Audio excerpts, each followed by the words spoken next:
छठ खाट चक्र छहूँ दिस ताय,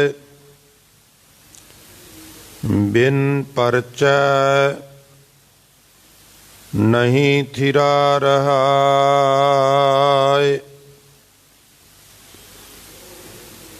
दुविधा मेट खिमा गह रहो,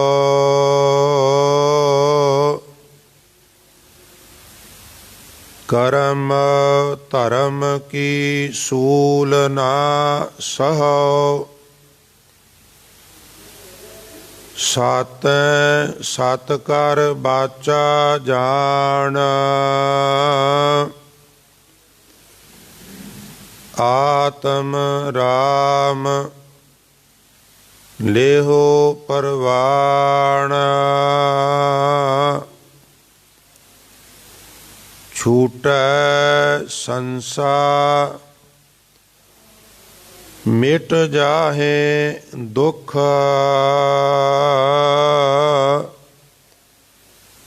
सोन सरोवर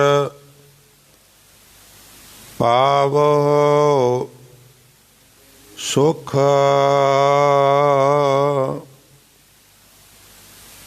छूटै संसार मिट जाहे दुख,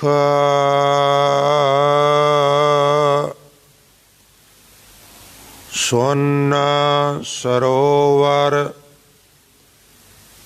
पावो सुख।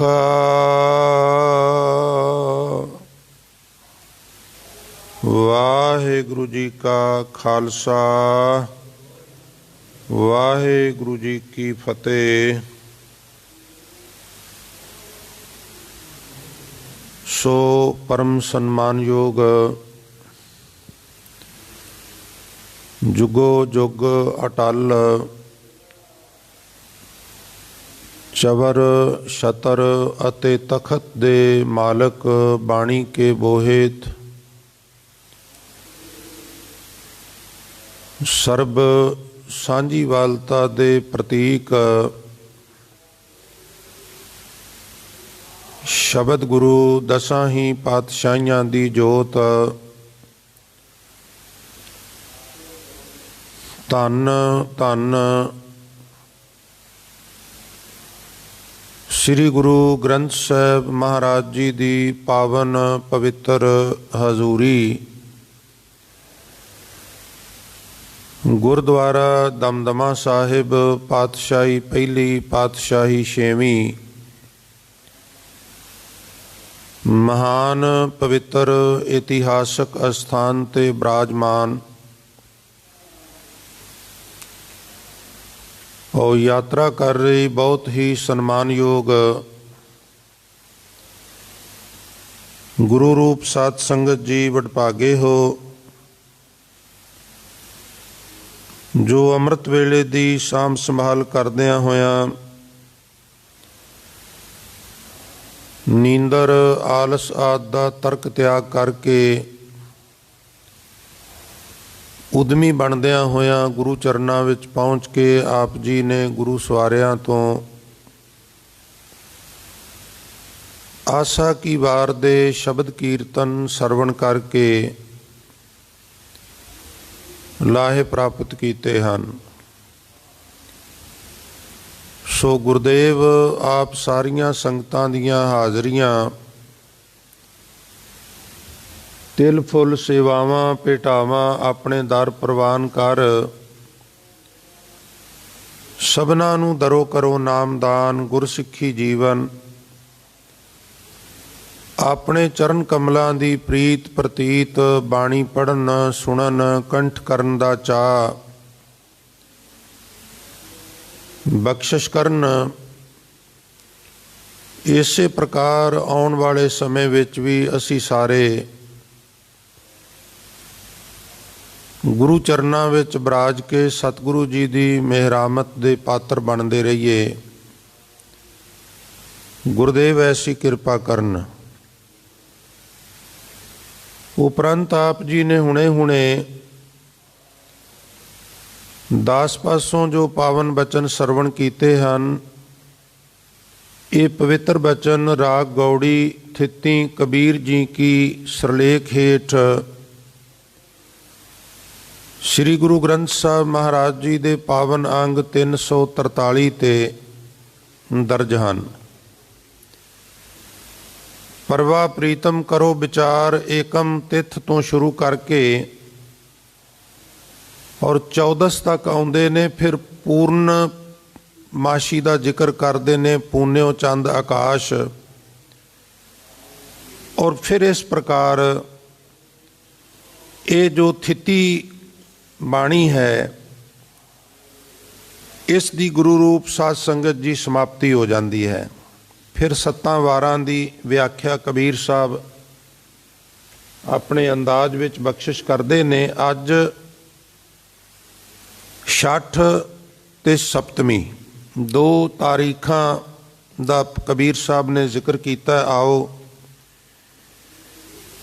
ਕਬੀਰ ਸਾਹਿਬ ਨੇ ਜਿਸ ਕਦਰ ਸਾਨੂੰ ਸਾਰਿਆਂ ਨੂੰ ਉਪਦੇਸ਼ ਬਖਸ਼ਿਸ਼ ਕੀਤਾ ਹੈ, ਆਪ ਜੀ ਦੇ ਚਰਨਾਂ ਵਿੱਚ ਬੇਨਤੀ ਕਰਾਂ, ਰੋਜ਼ਾਨਾ ਦੀ ਤਰ੍ਹਾਂ ਸੁਰਤ ਬਿਰਤ ਗੁਰੂ ਚਰਨਾਂ ਵਿੱਚ ਜੋੜੀਏ। ਸੋ ਸਾਧ ਸੰਗਤ ਮਨ ਦੀ ਇਕਾਗਰਤਾ ਅਤੇ ਰਸਨਾ ਦੀ ਪਵਿੱਤਰਤਾ ਵਾਸਤੇ ਇੱਕ ਵਾਰ ਸਾਰੀ ਸੰਗਤ ਕਿਰਪਾ ਕਰੋ ਤੇ ਪਿਆਰ ਨਾਲ ਇਕੱਠੇ ਹੋ ਕੇ ਗੁਰਮੰਤਰ ਉਚਾਰਨ ਕਰੋ। ਆਖੋ ਜੀ ਸਤਨਾਮ ਸ੍ਰੀ। ਫਿਰ ਆਖੋ ਜੀ ਸਤਨਾਮ ਸ੍ਰੀ। ਛਠ ਖਟ ਚੱਕਰ ਛਹੂ ਦਿਸ ਤਾਏ। ਇੱਕ ਪੰਕਤੀ ਇੱਕ ਸਤਰ ਵਿੱਚ ਬਾਕਾਇਦਾ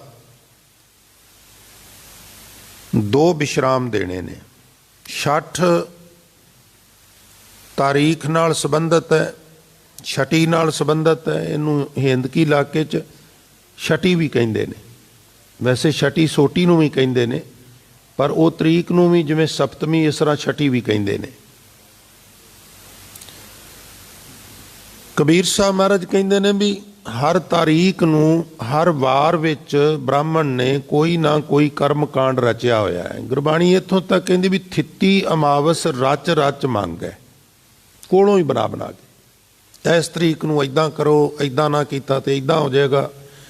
ਇਸ ਵਾਰ ਨੂੰ ਇੱਦਾਂ ਕਰੋ, ਇੱਦਾਂ ਨਾ ਕੀਤਾ ਤੇ ਇੱਦਾਂ ਹੋ ਜਾਏਗਾ। ਥਿੱਤੀ ਅਮਾਵਸ ਤਰੀਕਾਂ ਇਤਿਆਦ ਬਣਾ ਕੇ ਤੇ ਦਾਨ ਮੰਗਦਾ ਹੈ। ਇਹਦੀ ਅਵਸਥਾ ਜੋਰੀ ਮੰਗੇ ਦਾਨ ਮਿਲਾਲੋ ਵਾਲੀ ਹੈ। ਛਠ ਤਰੀਕ ਹੈ, ਲਿਹਾਜ਼ਾ ਛਠ ਤੇ ਵਿਸ਼ਰਾਮ ਦੇਣਾ ਹੈ। ਛਠ ਖਟ ਚੱਕਰ। ਖਟ ਮੈਨੇ 6, ਚੱਕਰ ਤੋਂ ਅਰਥ ਹੈ ਵੀ 5 ਤੱਤ ਤੇ 6ਵਾਂ ਮਨ। ਇਹ ਕੀ ਕਰਦੇ ਨੇ? ਛਹੂ ਖਿਮਾ ਕਰਨਾ 5 ਵਕਾਰ ਤੇ 6ਵਾਂ ਮਨ। ਛਹੂ ਦਿਸ ਤਾਏ। ਛਹੂ ਮੈਨੇ 6, ਇਹ 6 ਦਿਸ਼ਾਵਾਂ ਵੱਲ ਮਨ ਨੂੰ ਦੜਾਉਂਦੇ ਨੇ। 6 ਦਿਸ਼ਾ ਕਿਹੜੀਆਂ? ਸਾਧ ਸੰਗਤ ਗੁਰਬਾਣੀ ਵਿੱਚ ਜਾਂ ਤੇ 4 ਦਿਸ਼ਾਵਾਂ ਦਾ ਜ਼ਿਕਰ ਹੈ। ਚਤੁਰ ਦਿਸ਼ਾ ਕੀਨੋ ਬਲ ਆਪਣਾ, ਜਾਂ ਫਿਰ 10 ਦਿਸ਼ਾਵਾਂ ਦਾ ਜ਼ਿਕਰ ਹੈ। ਦਹਿ ਦਿਸ ਸ਼ਬਦ ਬੜੀ ਵਾਰ ਆਉਂਦਾ ਹੈ। ਹੁਣ ਜੇ 6 ਦਿਸ਼ਾਵਾਂ ਦਾ ਗੁਰਬਾਣੀ ਵਿੱਚ ਜ਼ਿਕਰ ਹੈ ਤਾਂ 6 ਦਿਸ਼ਾਵਾਂ ਕਿਹੜੀਆਂ ਨੇ? ਜਦੋਂ 6 ਦਿਸ਼ਾਵਾਂ ਦਾ ਜ਼ਿਕਰ ਆਵੇ ਫਿਰ ਕੋਨੇ ਨਹੀਂ ਗਿਣਨੇ। ਪੂਰਬ, ਪੱਛਮ, ਉੱਤਰ, ਦੱਖਣ, ਆਕਾਸ਼ ਤੇ ਪਤਾਲ। 4 ਜਮਾ 2 ਬਰਾਬਰ 6, ਇਸ ਤਰ੍ਹਾਂ 6 ਬਣ ਜਾਂਦੀਆਂ। ਛਠ ਖਟ ਚੱਕਰ ਛਹੂ ਦਿਸ ਤਾਏ। ਭਾਵ ਭਟਕਣਾ ਵਿੱਚ ਮਨ ਇੱਧਰ ਉੱਧਰ ਭਟਕਦਾ ਹੈ। ਵਕਾਰ ਇਹਨੂੰ ਇੱਧਰ ਉੱਧਰ ਭਟਕਾਉਂਦੇ ਨੇ। ਮਨ ਟਿਕਦਾ ਨਹੀਂਗਾ, ਮਨ ਭਟਕਦਾ ਰਹਿੰਦਾ ਹੈ। ਔਰ ਬਿਨ ਪਰਚੈ ਨਹੀਂ ਥਿਰਾ ਰਹਾ ਹੈ। ਸਮੱਸਿਆ ਇਹ ਹੈ ਵੀ ਜਦੋਂ ਤੱਕ ਮਨ ਵੈਗਰੂ ਵਿੱਚ ਭਤੀਜੇ ਨਾ, ਵੈਗਰੂ ਵਿੱਚ ਇਹਦਾ ਦਿਲ ਨਾ ਲੱਗੇ, ਕਿਉਂਕਿ ਮਨੁੱਖ ਦੀ ਇੱਕ ਫਿਤਰਤ ਹੈ ਜਿਹਦੇ ਵਿੱਚ ਇਹ ਭਤੀਜ ਜਾਏ ਉਹਦੀ ਸੰਗਤ ਇਹਨੂੰ ਚੰਗੀ ਲੱਗਦੀ ਹੈ। ਜਿਹੜਾ ਇਹਨੂੰ ਚੰਗਾ ਲੱਗੇ ਉਹਦੀ ਕੰਪਨੀ, ਉਹਦੀ ਸੰਗਤ ਇਹਨੂੰ ਚੰਗੀ ਲੱਗਦੀ ਹੈ। ਔਰ ਜਿਹੜਾ ਇਹਨੂੰ ਚੰਗਾ ਨਾ ਲੱਗੇ ਉਹਦੀ ਸੰਗਤ ਪ੍ਰਾਪਤ ਹੋ ਜਾਏ ਤੇ ਇਹ ਸੋਚਦਾ ਵੀ ਕਦੋਂ ਇਹ ਇੱਥੋਂ ਜਾਏ ਜਾਂ ਫਿਰ ਮੈਂ ਇੱਥੋਂ ਜਾਵਾਂ। ਇਹ ਜ਼ਮੀਨੀ ਹਕੀਕਤ ਹੈ। ਇਹੀ ਕਾਰਨ ਹੈ ਨਾ ਬਈ ਤੁਸੀਂ ਦੇਖਿਆ ਹੋਵੇਗਾ ਸੰਗਤ ਵਿੱਚ ਸ਼ੁਰੂ ਵਿੱਚ ਇਹ ਅਲੂਣੀ ਸੇਲ ਹੈ, ਥੋੜਾ ਡਰਾਈ ਵਿਸ਼ਾ ਹੈ। ਔਰ ਤੁਸੀਂ ਗੁਰਦੁਆਰੇ ਵਿੱਚ ਤੇ ਸ਼ੌਂਕ ਨਾਲ ਆਉਂਦੇ ਹੋ, ਘਰਾਂ ਵਿੱਚ ਮੈਂ ਵੇਖਿਆ ਵੀ ਕਈ ਵਾਰ ਮਜਬੂਰੀ 'ਚ ਜਾਣਾ ਪੈਂਦਾ। ਇਨਵੀਟੇਸ਼ਨ ਕਾਰਡ ਆ ਗਿਆ ਵੀ ਸਾਡੇ ਘਰ ਅਖੰਡ ਪਾਠ ਸਾਹਿਬ ਇਹ ਭੋਗ ਪੈਣਾ ਹੈ, ਤੁਸੀਂ ਦਰਸ਼ਨ ਦੇਣੇ ਨੇ। ਹੁਣ ਸਵਾਣੀ ਕਹਿੰਦੀ ਹੈ ਜੀ ਚਲੋ ਦੇਰ ਹੋ ਰਹੀ ਹੈ, ਕਹਿੰਦਾ ਚੱਲਣੇ ਆ, ਅਜੇ ਬੜਾ ਟਾਈਮ ਹੈ। ਆਮ ਤੌਰ ਤੇ ਪਾਠ ਲੇਟ ਹੋ ਜਾਂਦਾ ਹੈ। ਉਹ ਫਿਰ 10-20 ਮਿੰਟ ਉਡੀਕ ਕੇ ਕਹਿੰਦੀ ਵੀ ਚਲੋ ਹੁਣ ਤੇ ਕਾਫੀ ਸਮਾਂ ਹੋ ਗਿਆ। ਫਿਰ ਕਹਿੰਦਾ ਤੂੰ ਫਿਕਰ ਨਾ ਕਰ, ਅਜੇ ਭੋਗ ਪੈਣਾ ਹੈ, ਫਿਰ ਮਗਰੋਂ ਕੀਰਤਨ ਹੋਣਾ ਹੈ, ਕਦੀ ਕਦੀ ਕਥਾ ਵੀ ਹੁੰਦੀ ਹੈ, ਫਿਰ ਅਰਦਾਸ ਹੋਣੀ ਹੈ, ਦੇਗ ਵਰਤਣੀ ਹੈ, ਬੜਾ ਟਾਈਮ ਪਿਆ, 12 ਵਜਾ ਦਿੰਦੇ ਨੇ। ਫਿਰ ਇਹ ਸਾਰਾ ਗਿਣ ਮਿੱਥ ਕੇ ਟਾਈਮ ਨਾਲ ਹੀ ਜਾਂਦਾ। ਕਿਉਂ? ਕਿਉਂਕਿ ਇਹਦੀ ਜਿਹੜੀ ਅੰਦਰ ਆਈਡੀਓਲੋਜੀ ਹੈ ਉਹ ਉੱਥੇ ਜਿਹੜੀ ਆਈਡੀਓਲੋਜੀ ਵਰਤ ਰਹੀ ਹੋਣੀ ਉਹਦੇ ਨਾਲ ਮੈਚ ਨਹੀਂ ਕਰਦੀ, ਫਿਰ ਇਹ ਉੱਥੋਂ ਭੱਜਦਾ ਹੈ। ਜਿਵੇਂ ਆਮ ਤੌਰ ਤੇ ਐਕਸਪੈਰੀਮੈਂਟ ਕੀਤੇ ਗਏ ਨੇ ਵੀ ਮੈਥਮੈਟਿਕਸ ਦੇ ਪੀਰੀਅਡ, ਫਿਜ਼ਿਕਸ ਦੇ, ਕੈਮਿਸਟਰੀ ਦੇ ਪੀਰੀਅਡਾਂ ਵਿੱਚ 50% ਬੱਚੇ ਪਿੱਛੇ ਸੁੱਤੇ ਹੁੰਦੇ ਨੇ। ਸਾਈਕੋਲੋਜੀਕਲੀ ਇਫੈਕਟ ਇਹ ਹੈ ਵੀ ਉਹਨਾਂ ਦਾ ਅੰਦਰਲਾ ਉਹਨੂੰ ਐਕਸੈਪਟ ਨਹੀਂ ਕਰ ਰਿਹਾ ਹੁੰਦਾ, ਸਮਝ ਨਹੀਂ ਗੱਲ ਆ ਰਹੀ ਹੁੰਦੀ। ਫਿਰ ਇਹ ਜਾਂਦਾ ਹੈ ਆਪਣੀ ਬਾਈਕ ਮੋਟਰ ਖੜੀ ਕਰਦਾ ਹੈ, ਕੋਈ ਨਾ ਕੋਈ ਉੱਥੇ ਲੰਘਦਾ ਟੱਪਦਾ ਖੜਾ ਹੋ ਜਾਏ, ਅੰਦਰ ਕੁਝ ਚੱਲ ਰਿਹਾ ਹੁੰਦਾ, ਆਵਾਜ਼ ਆ ਰਹੀ ਹੈ ਸਪੀਕਰ 'ਚ, ਫਿਰ ਉੱਥੇ ਹੀ ਖੜਾ ਹੋ ਜਾਂਦਾ, ਚਲੋ 10 ਮਿੰਟ ਇੱਥੇ ਟਾਈਮ ਪਾਸ ਕਰਨੇ ਆ। ਅੰਦਰ ਗਏ ਤੇ ਬਹਿਣਾ ਪਏਗਾ, ਸੁਣਨਾ ਪਏਗਾ। ਅੱਗੇ ਜਾਂਦਾ ਤਾਂ ਕਹਿੰਦੇ ਜੀ ਪਹਿਲਾਂ ਚਾਹ ਪੀ ਲਓ, ਰਹਿੰਦੀ ਖੋਂਦੀ ਕਸਰ ਉਹ ਕੱਢ ਦਿੰਦੇ ਨੇ। ਫਿਰ ਉੱਥੇ ਟਾਈਮ ਪਾਸ ਕਰਦਾ ਹੈ। ਫਿਰ ਇਹਦੇ ਜਾਂਦਿਆਂ ਨੂੰ ਤੇ ਤੂੰ ਠਾਕੁਰ ਤੂੰ ਪੈ ਅਰਦਾਸ ਹੋ ਰਹੀ ਹੁੰਦੀ, ਕਹਿੰਦਾ ਵਧੀਆ ਹੋ ਗਿਆ, ਖਹਿੜਾ ਛੁੱਟ ਗਿਆ। ਤਾਂ ਇਹ ਹੈ ਮਨ ਦੀ ਅਵਸਥਾ। ਮਨ ਇਹਨੂੰ ਐਕਸੈਪਟ ਨਹੀਂ ਕਰਦਾ। ਜਿਨ੍ਹਾਂ ਦਾ ਕਰਨ ਲੱਗ ਪਵੇ ਉਹਨਾਂ ਨੂੰ ਵਾਹਿਗੁਰੂ ਦਾ ਸ਼ੁਕਰਾਨਾ ਕਰਨਾ ਚਾਹੀਦਾ। ਤੋ ਮੈਂ ਅਕਸਰ ਅਰਜ਼ ਕਰਨਾ ਹੁੰਦਾ ਸਾਧ ਸੰਗਤ, ਤੁਸੀਂ ਕਦੀ ਵੇਖਿਆ ਵੀ ਸਕੂਲ ਦੀ ਵੈਨ ਵਿੱਚ ਪਹਿਲੇ ਦਿਨ ਜਦੋਂ ਆਪਾਂ ਬੱਚੇ ਨੂੰ ਬਿਠਾਉਂਦੇ ਆ ਤੇ ਉਹ ਹੱਸਦਾ ਹੱਸਦਾ ਬੈਠਦਾ ਹੋਵੇ? ਸਕੂਲ ਦੀ ਵੈਨ ਵਿੱਚ ਤੇ ਛੋਟੇ ਬੱਚੇ ਰੋਂਦੇ ਹੀ ਚੜ੍ਹਦੇ ਨੇ, ਉਹਨਾਂ ਨੂੰ ਪਤਾ ਹੀ ਨਹੀਂ। ਲਿਹਾਜ਼ਾ ਸਾਨੂੰ ਪਤਾ ਹੈ, ਅਧਿਆਪਕ ਨੂੰ ਪਤਾ ਹੈ, ਪੇਰੈਂਟਸ ਨੂੰ ਪਤਾ ਹੈ, ਉਹ ਨਹੀਂ ਚਾਹੁੰਦੇ ਵੀ ਇਹ ਰੋਵੇ, ਉਹਨਾਂ ਦਾ ਵੀ ਹਿਰਦਾ ਵਲੂੰਦਰਿਆ ਜਾਂਦਾ, ਪਰ ਉਹ ਛਾਤੀ ਤੇ ਪੱਥਰ ਰੱਖ ਕੇ ਬਰਦਾਸ਼ਤ ਕਰ ਲੈਂਦੇ ਨੇ। ਅੰਦਰ ਧੱਕ ਕੇ ਡੋਰ ਲਾ ਦਿੰਦੇ ਨੇ ਵੈਨ ਦੀ, ਕਹਿੰਦੇ ਨੇ ਜੀ ਲੈ ਜਾਓ, ਆਪੇ ਹੌਲੀ ਹੌਲੀ ਯੂਜ਼ ਟੂ ਹੋ ਜਾਏਗਾ, ਹੈਪਚਲ ਹੋ ਜਾਏਗਾ। ਤੋ ਉੱਥੇ ਇਹ ਚੀਜ਼ ਬਰਦਾਸ਼ਤ ਹੋ ਜਾਂਦੀ ਹੈ। ਇੱਥੇ ਵੀ ਸਾਨੂੰ ਇਸ ਤਰ੍ਹਾਂ ਕਰਨਾ ਚਾਹੀਦਾ। ਮਨ ਇੱਥੇ ਵੀ ਸ਼ੁਰੂ 'ਚ ਨਹੀਂ ਮੰਨਦਾ, ਇਹ ਵੀ ਸਕੂਲ ਹੈ, ਇਹ ਵੀ ਡਰਾਈ ਹੈ। ਆਹਿਸਤਾ ਆਹਿਸਤਾ ਸਲੋਲੀ ਜਦੋਂ ਚਾਟ ਪਏਗੀ ਫਿਰ ਇਹ ਮੰਨ ਜਾਏਗਾ, ਫਿਰ ਹੌਲੀ ਹੌਲੀ ਟਿਕ ਜਾਏਗਾ। ਕਬੀਰ ਸਾਹਿਬ ਕਹਿ ਰਹੇ ਨੇ, ਛਹੂ ਦਿਸ ਤਾਏ ਮਨ ਛਿਆਂ ਦਸਾਵਾਂ ਵੱਲ ਦੌੜਦਾ ਹੈ ਔਰ ਬਿਨ ਪਰਚੈ ਨਹੀਂ ਥਿਰਾ ਰਹਾ ਹੈ। ਜਦੋਂ ਤੱਕ ਵਾਹਿਗੁਰੂ ਵਿੱਚ ਇਹ ਭਤੀਜੇ ਨਾ, ਇਹਦੀ ਵਾਹਿਗੁਰੂ ਵਿੱਚ ਦਿਲਚਸਪੀ ਨਾ ਪੈਦਾ ਹੋਵੇ, ਥਿਰਾ ਰਹਾਏ, ਅਸਥਿਰ ਨਹੀਂ ਰਹਿੰਦਾ, ਉਦੋਂ ਤੱਕ ਇਹ ਦੌੜਦਾ ਹੀ ਰਹਿੰਦਾ ਹੈ। ਜਿਵੇਂ ਹਵਾ ਵਿੱਚ ਹਰਕਤ ਹੋਵੇ ਤੇ ਪਤੰਗ ਉੱਡਦੀ ਰਹਿੰਦੀ ਹੈ, ਲਾਟੂ ਨੂੰ ਵਲ ਪਏ ਹੋਣ ਤੇ ਲਾਟੂ ਘੁੰਮਦਾ ਰਹਿੰਦਾ ਹੈ, ਸੋਨਾ ਅਸ਼ੁੱਧ ਹੋਵੇ ਤੇ ਕਠਾਲੀ 'ਚ ਭੱਜਦਾ ਰਹਿੰਦਾ। ਇਸੇ ਤਰ੍ਹਾਂ ਜਦੋਂ ਤੱਕ ਮਨ ਵਿੱਚ ਦੁਬਦਾ ਹੈ, ਦੁਰਮਤ ਹੈ, ਉਦੋਂ ਤੱਕ ਮਨ ਵੀ ਭਟਕਦਾ ਹੈ। पवन गवन जैसे गुडिया उड़त रहे, पवन रहत गुडी उड़ ना सकत है। डोरी की मरोर जैसे लटुआ फिरत रहे, ताओ हाओ मिटे गिर परे हवै थकत है। कंचन अशुद्ध ज्यों कुठारी ठहरात नाही, शुद्ध पै नेचल शब कै शकत है। दुरमत दुबदा भ्रमत है चतुरकुंट, गुरमत एक टेक मौन ना बकत है। जदों गुरमत आ जाती है फिर ये टिक जाता है। ਜਦੋਂ ਤੱਕ ਅੰਦਰ ਗੁਰਮਤ ਨਹੀਂ ਆਉਂਦੀ ਉਦੋਂ ਤੱਕ ਇਹ ਭਟਕਦਾ ਰਹਿੰਦਾ ਹੈ। ਕਰਮ ਕਾਂਡਾਂ 'ਚ ਵੀ ਭਟਕਦਾ ਹੈ ਔਰ ਕਦੀ ਕਦੀ ਸੰਗਤ ਵਿੱਚ ਆ ਕੇ ਵੀ ਇੱਧਰ ਉੱਧਰ ਦੌੜ ਜਾਂਦਾ ਹੈ। ਔਰ ਦੁਬਿਧਾ ਮੇਟ ਖਿਮਾ ਗਏ ਰਹੋ। ਤੁਸੀਂ ਕੀ ਕਰੋ, ਜਿਹੜੀ ਦੁਬਿਧਾ ਹੈ, ਦੁਚਿੱਤਾਪਨ ਹੈ, ਜਿਹੜੀ ਭਟਕਣਾ ਹੈ ਨਾ ਮਨ ਦੀ, ਉਹਨੂੰ ਮਿਟਾ ਦਿਓ ਤੇ ਖਿਮਾ ਗਏ ਰਹੋ। ਇੱਕ ਹੋਰ ਗੁਣ ਆਪਣੇ ਅੰਦਰ ਪੈਦਾ ਕਰੋ, ਉਹ ਗੁਣ ਹੈ ਕਿਸੇ ਦੀ ਵਧੀਕੀ ਨੂੰ ਬਰਦਾਸ਼ਤ ਕਰਨ ਦਾ। ਭਾਵ ਖਿਮਾ ਦਾ ਗੁਣ। ਜਦੋਂ ਸ਼ੇਖ ਫਰੀਦ ਸਾਹਿਬ ਮਹਾਰਾਜ ਦੇ ਤੁਸੀਂ ਬਚਨ ਪੜ੍ਹਦੇ ਹੋ ਤੇ ਉਹ ਜਦੋਂ ਪੁੱਛਦੇ ਨੇ ਵੀ ਦੱਸੋ ਕਿਹੜੇ ਕਿਹੜੇ ਗੁਣ ਨੇ ਜਿਨ੍ਹਾਂ ਨਾਲ ਪ੍ਰਮਾਤਮਾ ਰੀਝ ਜਾਂਦਾ ਹੈ, ਕਵਣ ਸੋ ਅੱਖਰ, ਕਵਣ ਗੁਣ, ਕਵਣ ਸੋ ਮਣੀਆਂ ਮੰਤ, ਕਵਣ ਸੋ ਵੇਸੋਂ ਹਉ ਕਰੀ ਜਿਤ ਵਸ ਆਵੇ ਕੰਤ। ਤੇ ਫਿਰ ਉੱਤਰ ਮਹਾਰਾਜ ਦਿੰਦੇ ਨੇ ਨਿਵਣ ਸੋ ਅੱਖਰ, ਖਵਣ ਗੁਣ, ਜੇਵਾ ਮਣੀਆਂ ਮੰਤ। ਇਹ ਜਿਹੜੇ ਤਿੰਨ ਗੁਣ ਦੱਸੇ ਨੇ, ਤ੍ਰੈ ਭੈਣੇ ਵੇਸ ਕਰ, ਉਹਨਾਂ ਦੇ ਵਿਚਕਾਰ ਜਿਹੜਾ ਗੁਣ ਹੈ ਖਵਣ, ਉਹ ਖਿਮਾ ਦਾ ਗੁਣ ਹੈ। ਔਰ ਸਿਮਰਨ ਦੀ ਬੜੀ ਗੱਲ ਹੈ ਅੱਜ ਸਾਡੀ ਕੌਮ ਦੇ ਵਿੱਚ, ਫਲਾਣਾ ਸਿਮਰਨ ਕਰਦਾ ਹੈ, ਫਲਾਣਾ ਨਹੀਂ ਕਰਦਾ, ਕਰਨਾ ਚਾਹੀਦਾ ਹੈ, ਇੱਦਾਂ ਕਰਨਾ ਚਾਹੀਦਾ, ਉੱਦਾਂ ਕਰਨਾ ਚਾਹੀਦਾ। ਬੜੀਆਂ ਸੋਹਣੀਆਂ ਵਿਚਾਰਾਂ ਨੇ, ਪਰ ਨਿਸ਼ਾਨੀ ਕੀ ਹੈ ਕੋਈ ਸਿਮਰਨ ਕਰਦਾ ਹੈ ਕਿ ਨਹੀਂ ਕਰਦਾ। ਕਈ ਪੁੱਛ ਵੀ ਲੈਂਦੇ ਨੇ ਜੀ ਕੁਛ ਕਰਦੇ ਹੋ ਤੁਸੀਂ, ਸਿਮਰਨ ਕਰਦੇ ਹੋ? ਹਜੂਰ ਸਾਨੂੰ ਅੰਮ੍ਰਿਤ ਬਾਣੀ ਵਿੱਚ ਇੱਕ ਪੈਰਾਮੀਟਰ ਦਿੰਦੇ ਨੇ ਵੀ ਜੇ ਵੇਖਣਾ ਹੋਵੇ ਵੀ ਸਿਮਰਨ ਇਹ ਕਰਦਾ ਹੈ ਜਾਂ ਮੈਂ ਕਰਨਾ, ਤੇ ਉਹਦਾ ਮੈਂ ਤੁਹਾਨੂੰ ਇੱਕ ਪੈਰਾਮੀਟਰ ਦੇਣਾ, ਉਹਦੇ ਨਾਲ ਨਾਪ ਲੈਣਾ। ਜਿਵੇਂ ਥਰਮਾਮੀਟਰ ਨਾਲ ਬੁਖਾਰ ਨਾਪੀਦਾ। ਕੀ ਕਰਾਂ? ਆਖਣ ਲੱਗੇ ਰਾਮ ਰਵੰਤਾ ਜਾਣੀਏ, ਇੱਕ ਮਾਈ ਭੋਗ ਕਰੇ, ਔਰ ਤਾਂ ਕਿ ਲਖਣ ਜਾਣੀਏ ਖਿਮਾ ਧਨ ਸੰਗ੍ਰਹਿ। ਰਾਮ ਵਿੱਚ ਰਮਿਆ ਹੋਇਆ ਉਹਨੂੰ ਜਾਣਨਾ ਚਾਹੀਦਾ ਹੈ ਜਿਹੜਾ ਮਾਇਆ ਰੂਪੀ ਮਾਈ ਨੂੰ ਖਤਮ ਕਰ ਲੈ, ਔਰ ਤਾਂ ਕਿ ਲਖਣ ਉਹਦੇ ਲੱਛਣ ਇਹ ਹੁੰਦੇ ਨੇ ਖਿਮਾ ਧਨ ਸੰਗ੍ਰਹਿ। ਉਹਦੇ ਵਿੱਚ ਦੂਜਿਆਂ ਦੀ ਵਧੀਕੀ ਨੂੰ ਬਰਦਾਸ਼ਤ ਕਰਨ ਦਾ ਮਾਦਾ ਆ ਜਾਂਦਾ ਹੈ। ਧੀਰਜ, ਪੇਸ਼ੈਂਸ। ਇਹਨੇ ਵੀ ਕਾਇਰ ਹੀ ਹੋ ਜਾਣਾ ਹੈ। ਸਾਨੂੰ ਮਹਾਰਾਜ ਨੇ ਇੱਥੋਂ ਤੱਕ ਵੀ ਉਪਦੇਸ਼ ਦਿੱਤਾ, ਅਸੀਂ ਗਾਂਧੀ ਦੀ ਉਹ ਗੱਲ ਨੂੰ ਕੰਡੈਮ ਕਰਨੇ ਆ ਬਈ ਕੋਈ ਇੱਕ ਥੱਪੜ ਮਾਰੇ ਤੇ ਗੱਲ ਕਰਕੇ ਆਖੋ ਦੂਜਾ ਮਾਰ ਦਿਓ। ਸਟਾਰਟਿੰਗ ਵਿੱਚ ਸਾਨੂੰ ਗੁਰਮਤਿ ਨੇ ਵੀ ਇਹੀ ਦੱਸਿਆ ਹੈ, ਫਰੀਦਾ ਜੋ ਤੈਂ ਮਾਰਨ ਮੁਕੀਆਂ, ਤਿੰਨਾ ਨਾ ਮਾਰੇ ਘੁੰਮ, ਆਪ ਨੜੇ ਘਰ ਜਾਈਏ ਪੈਰ ਤਿੰਨਾਂ ਦੇ ਚੁੰਮ।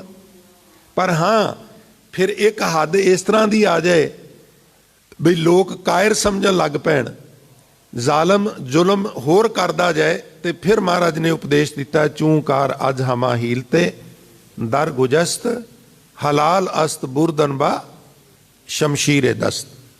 ਇਹ ਪੰਕਤੀ ਤੁਸੀਂ ਬੜੀ ਵਾਰ ਇਹਦੇ ਅਰਥ ਸੁਣੇ ਨੇ। ਜਦੋਂ ਪਾਣੀ ਸਿਰ ਤੋਂ ਲੰਘ ਜਾਏ, ਹੀਲੇ ਮੁੱਕ ਜਾਣ, ਫਿਰ ਹੱਥ ਸ਼ਮਸ਼ੀਰ ਦੇ ਕਬਜ਼ੇ ਤੇ ਚਲਾ ਜਾਏ ਤੇ ਕੋਈ ਗਲਤ ਵੀ ਨਹੀਂ। ਪਰ ਸ਼ੁਰੂ ਵਿੱਚ ਹੀ ਸ਼ਮਸ਼ੀਰ ਤੇ ਹੱਥ ਚਲਾ ਜਾਏ ਉਹ ਨਹੀਂ। ਜਦੋਂ ਹੀਲੇ ਮੁੱਕ ਜਾਣ, ਜਿੱਥੇ ਦਲੀਲ ਖਤਮ ਹੋ ਜਾਏ, ਅਪੀਲ ਖਤਮ ਹੋ ਜਾਏ। तो मैं अर्ज कर रहा सा, दुबिधा मेट खिमा गए रहो। दुबिधा का नाश करना है, भटकना नूं मुकाना है।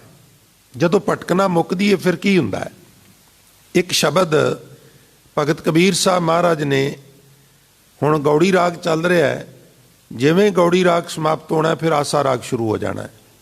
आसा राग विच कबीर साहब का एक बचन है जिहड़ा आम तौर पर रागी सिंह अंतम अरदास दे उत्ते पढ़ते हैं। ਉਹ ਸ਼ਬਦ ਮੇਰੇ ਵਿਸ਼ੇ ਨਾਲ ਢੁੱਕਦਾ ਹੈ, ਨਾਲੇ ਤੁਸੀਂ ਇਹ ਦੇਖਿਓ ਵੀ ਉਹਦਾ ਅੰਤਮ ਅਰਦਾਸ ਨਾਲ ਕੀ ਸੰਬੰਧ ਹੈ ਸ਼ਬਦ ਦਾ। ਕਬੀਰ ਸਾਹਿਬ ਸ਼ਬਦ ਸ਼ੁਰੂ ਕਰਦੇ ਨੇ, ਗਗਨ ਨਗਰ ਇੱਕ ਬੂੰਦ ਨਾ ਬਰਖੈ, ਨਾਦ ਕਹਾਂ ਜੋ ਸਮਾਨਾ, ਪਾਰ ਬ੍ਰਹਮ ਪਰਮੇਸ਼ਰ ਮਾਧ ਹੋ, ਪਰਮ ਹੰਸ ਲੈ ਸਿਧਾਨਾ। ਬਾਬਾ बोलते ते कहाँ गए, देही के संग रहते, सुरत माहे जो नृत्य करते, कथा वार्ता कहते। बजावन हारो कहाँ गयो, जिन्हें मंदिर कीना, साकी सुरत शब्द नहीं उपजै, और खिंच तेज सब लीना। श्रवणन बिकल पै संग तेरे, और इंद्री का बल थाका, चरण रहे कर टरक परे हैं, मुखों न निकसै बाता। थाके पंचदूत सब तस्कर, आप अपने भ्रमते, थाका मन कुंचर और थाका, तेज सूत तर रमते। मृतक भये दसै कौमा, बंद छूटे कौमा, मित्र भाई सब छोरे कहत कबीरा, जो हर त्यावै जीवत बंधन तोरै। मैं ਇਹਦੇ अर्थ कर दिया। बाबा बोलते ते कहाँ गए रहाव वाली पंक्ति है।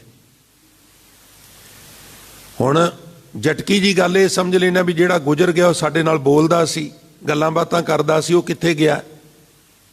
इदां करके वो शब्द नूं मृतक समागम ते पढ़ दिंदे ने। उहदा कोई दूर दूर दा भी मृतक समागम नाल सरोकार नहीं गा, अज्ञानता। बाबा बोलते ते कहाँ गए। कबीर साहब किसी सैकेंड परसन नाल गल कर रहे हैं, और जिहदे नाल गल कर रहे हैं ना साध संगत, उहदी अवस्था बड़ी उच्ची है। उहनूं कबीर साहब कहंदे ने, मित्रा शुरू शुरू विच तेरी अवस्था बड़ी नीवीं सी, तेरे अंदर ना फुरने ही चलते रहिंदे सन, शरीरक लोड़ां दे फुरने, विषय वकारां दे फुरने, वो तेरे नाल गल्लां करदे रहिंदे सन अंदर। तुसीं वेख्या ना बुढ़ेपे विच कई लोग अपने नाल आपे गल्लां करदे ने, 3-4-5% केसेस हैगे ने। ये गल्लां जवान भी अपने नाल करदे ने, पर उत्थे जाके सुरत काम नहीं करदी। वो जिहड़ी वाइस अंदर मन च रहिंदी है ना, इंप्लीमेंट हो जाती है, वो फिजिकली निकलण लग पैंदी। वैसे असीं सारे ही अंदर फुरने, संकल्प, विकल्प वो साडे अंदर चलदे ने। मैं अक्सर अर्ज करना हुन्ना बई 48 घंटियां च एक वारा एक पल का समा हुंदा है जदों साडा मन विश्राम करता है। जे वो ना करे तो मनुख पागल हो सकता है। उन्होंने विद्वानां ने सुखोपति जां शशोपति कहा, देखो एनसाइक्लोपीडिया। अदरवाइज मनुख जागदा है, मनुख सुता है, मनुख तुर रहा है, मनुख बैठा है, मनुख लेटिया है, मन काम करदा ही रहिंदा है। जदों असीं सुते हुंदे आ उदों सुपने चल पैंदे ने। हरेक मनुख नूं सुपने आउंदे ने। एक भी रूहे जमीन ते बंदा नहीं जिन्हों सुपने ना आउंदे होण। तुसीं कहोगे मैनूं ते नहीं आउंदे, भाई तैनूं भी आउंदे ने। कुछ लोगों नूं सुपने जागण तो बाद याद रहिंदे ने, कुछ लोगों नूं याद नहीं रहिंदे। मन हर वक्त काम करता रहिंदा है। 48 घंटियां च एक वार थोड़ी जी झपकी लांदा है और फिर खबरदार हो जाता है। बाबा बोलते ते कहाँ गए, तेरे अंदर बोल चाल, माया दा शोर शराबा, लोभ दा शोर शराबा चलदा ही रहिंदा। अजकल तेरे अंदर वो शोर शराबा नहीं सुनदा। वो शोर शराबा कित्थे चला गया, वो फुरने कित्थे चले गए ने, वो संकल्प कित्थे चले गए ने। बाबा हे भाई कबीर साहब एक दूजे व्यक्ति नाल सैकेंड परसन, कबीर साहब उत्तम पुरख ने जिहड़े गल कर रहे ने, और एक सैकेंड परसन है जिहड़ा उन्हां दी गल सुन रहा। इनू ग्रामर च उत्तम पुरख एक वचन कहिंदे ने। इत्थे कबीर उत्तम पुरख एक वचन है, दूजा अन पुरख है, उन्होंने ग्रामर की बोली च अन पुरख कहिंदे ने। कबीर साहब कहिंदे बाबा बोलते ते कहा, मैं क्यों बेनती कर रहा, दुविधा मेट खिमा गए रहो। अपने अंदरों दो चित्तापन, अपने अंदरों भटकना जिहड़ी है उन्होंने खत्म कर दिओ, और खिमा नूं पकड़ लो। किसी की वधीकी नूं बर्दाश्त करना भी सीखो। पैंदी सट्टे बाहवां ना टुंग लवो, देखो मौका दिओ, समझाओ। चारे बन्ने ना ही गल बने तो फिर विगड़िया तिगड़िया का डंडा पीर तो हैगा ही है। बाबा बोलते ते कहाँ गए, वो जिहड़े तेरे अंदर संकल्प चलते सन, वकारां दा, माया दा, लोभ दा शोर शराबा से अजकल नज़र नहीं आउंदा कित्थे गया। देही के संग रहते जिहड़े तेरे शरीर दे विच ही रहिंदे सन, और सुरत में जो नृत्य करते, तेरी सुरत विच ना वो नृत्य करते सन, डांस करते सन, भंगड़ा पाते सन, और कथा वार्ता कहते। तेरे अंदर कथा वार्ता चलती ही रहिंदी सी। तेरे अंदर शोर शराबा वकारां दा, लोभ दा, माया दा चलदा ही रहिंदा। अजकल वो नज़र ही नहीं आउंदा की होया। ये बड़ी वड्डी तब्दीली आ गई है तेरे ते। भाई ये तब्दीली किवें आई है। कबीर साहब दूजे नूं पुछदे ने जिहदी अवस्था उच्ची हो गई, पहला नहीं सी उच्ची, हुण उच्ची हो गई है। कहंदे भाई बड़ी वड्डी तब्दीली आ गई, तू भागां वाला है। फिर बेनती करदे आ, शब्द थोड़ा जिहा, बाणी सारी भगतां दी महंगी है, पर इहनूं समझ लो ये महा महंगा शब्द है। भाई साहब भाई हरजिंदर सिंह श्रीनगर वालियां ने बड़ी सोहनी रीत बना के इहनूं गाया, और वो रागी सिंह उहनूं पकड़ लैंदे ने, उस तरह सुरां सरां कढ के सुना देंदे ने। थोड़ा संगत जुड़दी है, चंगी गल है, प्रचलित हो गया है, हौली हौली सरल भी थोड़ा जिहा हो गया है, पर मीनिंग थोड़े दे समझण वाले ने। जो असी समझने वो नहीं। जो रागी सिंह समझ के ਅੰਤਮ ਅਰਦਾਸ ਤੇ ਗਾ ਦਿੰਦੇ ਨੇ, ਉਹ ਇਹਦੇ ਮੀਨਿੰਗ ਨਹੀਂ। ਜਿਵੇਂ ਦੀਵਾਲੀ ਦੀ ਰਾਤ ਦੀਵੇ ਬਾਲੀਅਨ ਭਾਈ ਗੁਰਦਾਸ ਦੀ ਰਚਨਾ ਹੈ, ਦੂਰ ਦੂਰ ਦਾ ਵੀ ਉਸ ਪੌੜੀ ਦਾ ਦੀਵਾਲੀ ਨਾਲ ਕੋਈ ਸਰੋਕਾਰ ਨਹੀਂ। ਪਰ ਚੂੰਕਿ ਦਰਬਾਰ ਸਾਹਿਬ ਦੇ ਰਾਗੀ ਉੱਥੇ ਦੀਵਾਲੀ ਵਾਲੇ ਦਿਨ ਪੜ੍ਹਦੇ ਨੇ, ਤੇ ਫਿਰ ਬਾਕੀ ਗੁਰਦੁਆਰਿਆਂ ਵਾਲੇ ਰਾਗੀ ਕਹਿੰਦੇ ਅਸੀਂ ਕਿਉਂ ਨਾ ਪੜ੍ਹੀਏ। ਮੈਂ ਆਪਣੇ ਤੌਰ ਤੇ ਬੜਾ ਜ਼ੋਰ ਲਾਇਆ ਸਮਝਾਉਣ ਦਾ ਵੀ ਨਾ ਪੜ੍ਹਿਆ ਕਰੋ, ਕੋਈ ਫਰਕ ਨਹੀਂ ਪਿਆ, ਉਹਦਾ ਕੋਈ ਸਰੋਕਾਰ ਨਹੀਂ। ਦੀਵਾਲੀ ਵਾਸਤੇ ਸ਼ਬਦ ਗੁਰਬਾਣੀ ਵਿੱਚ ਹੈਗੇ ਨੇ, ਪੋਥੀ ਪ੍ਰਾਣ ਕਮਾਈਏ, ਪਉ ਵੱਟੀ ਇਤ ਤਨ ਪਾਈਏ, ਸੱਚ ਬੂਝਣ ਆਣ ਜਲਾਈਏ, ਇਹ ਤੇਲ ਦੀਵਾ ਇਉਂ ਜਲੈ, ਕਰ ਚਾਨਣ ਸਾਹਿਬ ਪਉ ਮਿਲੈ। ਦੀਵਾ ਮੇਰਾ ਏਕ ਨਾਮ, ਦੁੱਖ ਵਿੱਚ ਪਾਇਆ ਤੇਲ, ਉਨ ਚਾਨਣ ਉਹ ਸੋਖਿਆ, ਚੂਕਾ ਜਮ ਸਿਓ ਮੇਲ, ਲੋਗਾ ਮਤ ਕੋ ਫੱਕੜ ਪਾਏ, ਲੱਖ ਮੜਿਆਂ ਕਰ ਏਕ ਇਕੱਠੇ, ਏਕ ਰਤੀਲੇ ਪਾਏ। ਹੋਰ ਵੀ ਸ਼ਬਦ ਹੈਗੇ ਨੇ, ਪਰ ਮੇਰਾ ਵਿਸ਼ਾ ਨਹੀਂ, ਵਕਤ ਇੱਧਰ ਹੀ ਖਰਚ ਹੋ ਜਾਣਾ। बाबा बोलते ते कहाँ गए, देही के संग रहते, सुरत में जो नृत्य करते, कथा वार्ता कहते। ये राव वाली पंक्ति है। हुण पहले पदे ते आ जाओ। गगन नगर एक बूंद ना बरखै, नाद कहाँ जो समाना, पार ब्रह्म परमेश्वर माधो, परमहंस ले सिधाना। गगन साडे शरीर दा गगन, साडा चित्ताकाश, साडा दिमाग, ਇਹ ਹੈ ਦਸਮ ਦੁਆਰ। ਜਿਸ ਦਸਮ ਦੁਆਰ ਦੀ ਅਸੀਂ ਗੱਲ ਕਰਨੇ ਆ, ਉਹ ਦਸਮ ਦੁਆਰ ਇਹ ਸਾਡੇ ਇਸੇ ਹਿੱਸੇ ਦੇ ਵਿੱਚ ਮੌਜੂਦ ਹੈ। ਜੇ ਕੋਈ ਉਹਨੂੰ ਪ੍ਰਗਟ ਕਰ ਲੈ ਤੇ, ਜੇ ਕੋਈ ਉਹਨੂੰ ਖੋਲ ਲੈ। 9 ਦੁਆਰੇ ਪ੍ਰਗਟ ਕੀਏ, 10ਵਾਂ ਗੁਪਤ ਰਖਾਇਆ, ਜਿਹਨੂੰ ਗੁਰੂ ਅਮਰਦਾਸ ਕਹਿੰਦੇ ਨੇ, ਉਹ ਗਰਦਨ ਤੋਂ ਉੱਪਰ ਹੀ ਹੈ। ਇਹ ਜਿਹੜਾ ਮੇਰਾ ਚਿੱਤਾਕਾਸ਼ ਹੈ, ਦਿਮਾਗ ਹੈ, ਜਿਹਦੇ ਵਿੱਚ ਬੜੇ ਫੁਰਨੇ ਆਉਂਦੇ ਸਨ, ਬੜੇ ਲੋਭ ਦੇ ਮਾਇਆ ਦੇ ਰੌਲੇ ਸਨ, ਉੱਥੇ ਹੁਣ ਗਗਨ ਨਗਰ ਇੱਕ ਬੂੰਦ ਨਾ ਬਰਖੈ। ਇੱਕ ਤੇ ਹੁੰਦਾ ਬਹੁਤ ਜ਼ਿਆਦਾ ਮੀਂਹ ਪੈਣਾ, ਰੋੜਾਂ ਚੱਲ ਪੈਣੀਆਂ, ਇੱਕ ਹੁੰਦਾ ਕੱਲੀ ਬੂੰਦ, ਭਾਵ ਥੋੜਾ ਜਿੰਨਾ ਵੀ ਹੁਣ ਬੂੰਦ ਨਹੀਂ ਬਰਖਦੀ। ਮੇਰੇ ਮਨ 'ਚ ਹੁਣ ਥੋੜੇ ਜਿਹੇ ਵੀ ਲੋਭ ਦੇ, ਮਾਇਆ ਦੇ, ਵਿਕਾਰਾਂ ਦੇ ਫੁਰਨੇ ਨਹੀਂ ਆਉਂਦੇ, ਪੂਰਾ ਸੁਪੜਾ ਹੀ ਸਾਫ਼ ਹੋ ਗਿਆ, ਕੋਈ ਵਿਕਾਰ ਦਾ ਫੁਰਨਾ ਨਹੀਂ ਆਉਂਦਾ। ਤੇਰਾ ਮਨ ਇਸ ਤਰ੍ਹਾਂ ਦਾ ਬਣ ਗਿਆ, ਕਬੀਰ ਸਾਹਿਬ ਨੂੰ ਕਹਿ ਰਹੇ ਨੇ, ਗਗਨ ਨਗਰ ਇੱਕ ਬੂੰਦ ਨਾ ਬਰਖੈ, ਨਾਦ ਕਹਾਂ ਜੋ ਸਮਾਨਾ। ਉਹ ਜਿਹੜਾ ਨਾਦ ਸ਼ਬਦ ਰੌਲਾ ਪੈਂਦਾ ਸੀ, ਉਹ ਕਿੱਥੇ ਸਮਾ ਗਿਆ ਭਾਈ, ਕਿੱਧਰ ਚਲਾ ਗਿਆ? ਉਹ ਕਹਿਣ ਲੱਗੇ ਪਾਰ ਬ੍ਰਹਮ ਪਰਮੇਸ਼ਰ ਮਾਧੋ, ਪਰਮਹੰਸ ਲੈ ਸਿਧਾਨਾ। ਜਿਹੜਾ ਪਾਰ ਬ੍ਰਹਮ ਪਰਮੇਸ਼ਰ ਮਾਧੋ ਹੈ ਨਾ, ਜਿਹੜਾ ਪਰਮਹੰਸ ਹੈ ਨਾ, ਇਹ ਸਾਰੇ ਉਹਦੇ ਵਿਸ਼ੇਸ਼ਣ ਨੇ। ਪਾਰ ਬ੍ਰਹਮ ਪਰਮੇਸ਼ਰ ਮਾਧੋ ਪਰਮਹੰਸ ਲੈ ਸਿਧਾਨਾ। ਉਹ ਮੇਰੇ ਸਾਰੇ ਇਸ ਫੁਰਨਿਆਂ ਨੂੰ ਲੈ ਕੇ ਕਿਤੇ ਹੋਰ ਚਲਾ ਗਿਆ, ਉਹਨੇ ਮੇਰੇ ਅੰਦਰੋਂ ਹੂੰਝ ਕੇ ਬਾਹਰ ਕੱਢ ਦਿੱਤੇ ਨੇ। ਇੰਜ ਫਿਰ ਵੀ ਕਿਸੇ ਦਿਨ ਮੈਂ ਅਰਜ਼ ਕਰਾਂਗਾ ਇਸ ਸ਼ਬਦ ਬਾਰੇ, ਕਿਉਂਕਿ ਇੱਕ ਵਾਰਾਂ ਬਾਤ ਨਹੀਂ ਕੀ ਬਣਦੀ। ਗगन नगर एक बूंद ना बरखै, नाद कहाँ जो समाना, पार ब्रह्म परमेश्वर माधो, परमहंस ले सिधाना। बाबा बोलते ते कहाँ गए, देही के संग रहते, सुरत में जो नृत्य करते, कथा वार्ता कहते। बजावन हारो कहाँ गयो, जिन ये मंदिर कीना।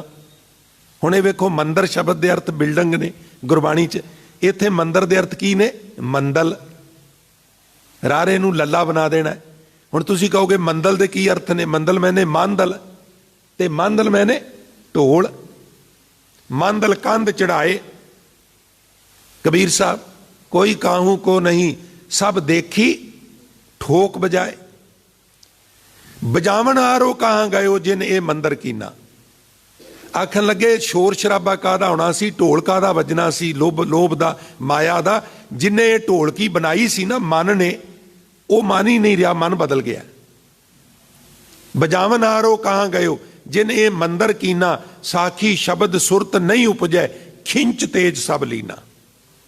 हुण वो वार्तालाप, साखी शब्द सुरत दे ते अर्थ ने, वो जिहड़ा वार्तालाप मन नाल पहला लोभ दा, माया दे फुरनियां दा हुंदा सी, वो हुण नहीं रहा। श्रवणन बिकल पए, संग तेरे इंद्री का बल थाका। श्रवणन बिकल पए, हुण कंन वो गल्लां नहीं सुणदे। जदों महाराज कहंदे माया धारी अत अन्ना बोला, कि बहुत अमीर लोकां नूं सुणदा नहीं जां दिसदा नहीं? नहीं, सत्संग तुसीं प्रैक्टिकल करके वेख लो, उन्हां दे कोल डिस्कस करके वेख लो।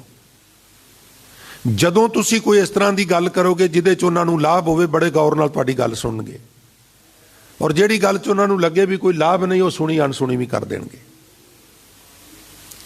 ਉਹ ਮਾਇਆ ਦੀ ਗੱਲ ਸੁਣਦਾ ਹੈ, ਮਾਇਆ ਦੀ ਗੱਲ ਦੇਖਦਾ ਹੈ, ਦੂਜੀ ਗੱਲ ਨਾ ਦੇਖਦਾ ਹੈ ਨਾ ਸੁਣਦਾ ਹੈ। ਇਹਨੂੰ ਕਹਿੰਦੇ ਨੇ ਮਾਇਆ ਧਾਰੀ ਅੱਤ ਅੰਨਾ ਬੋਲਾ, ਸ਼ਬਦ ਨਾ ਸੁਣਈ ਬਹੁ ਰੌਲ ਕਚੋਲਾ।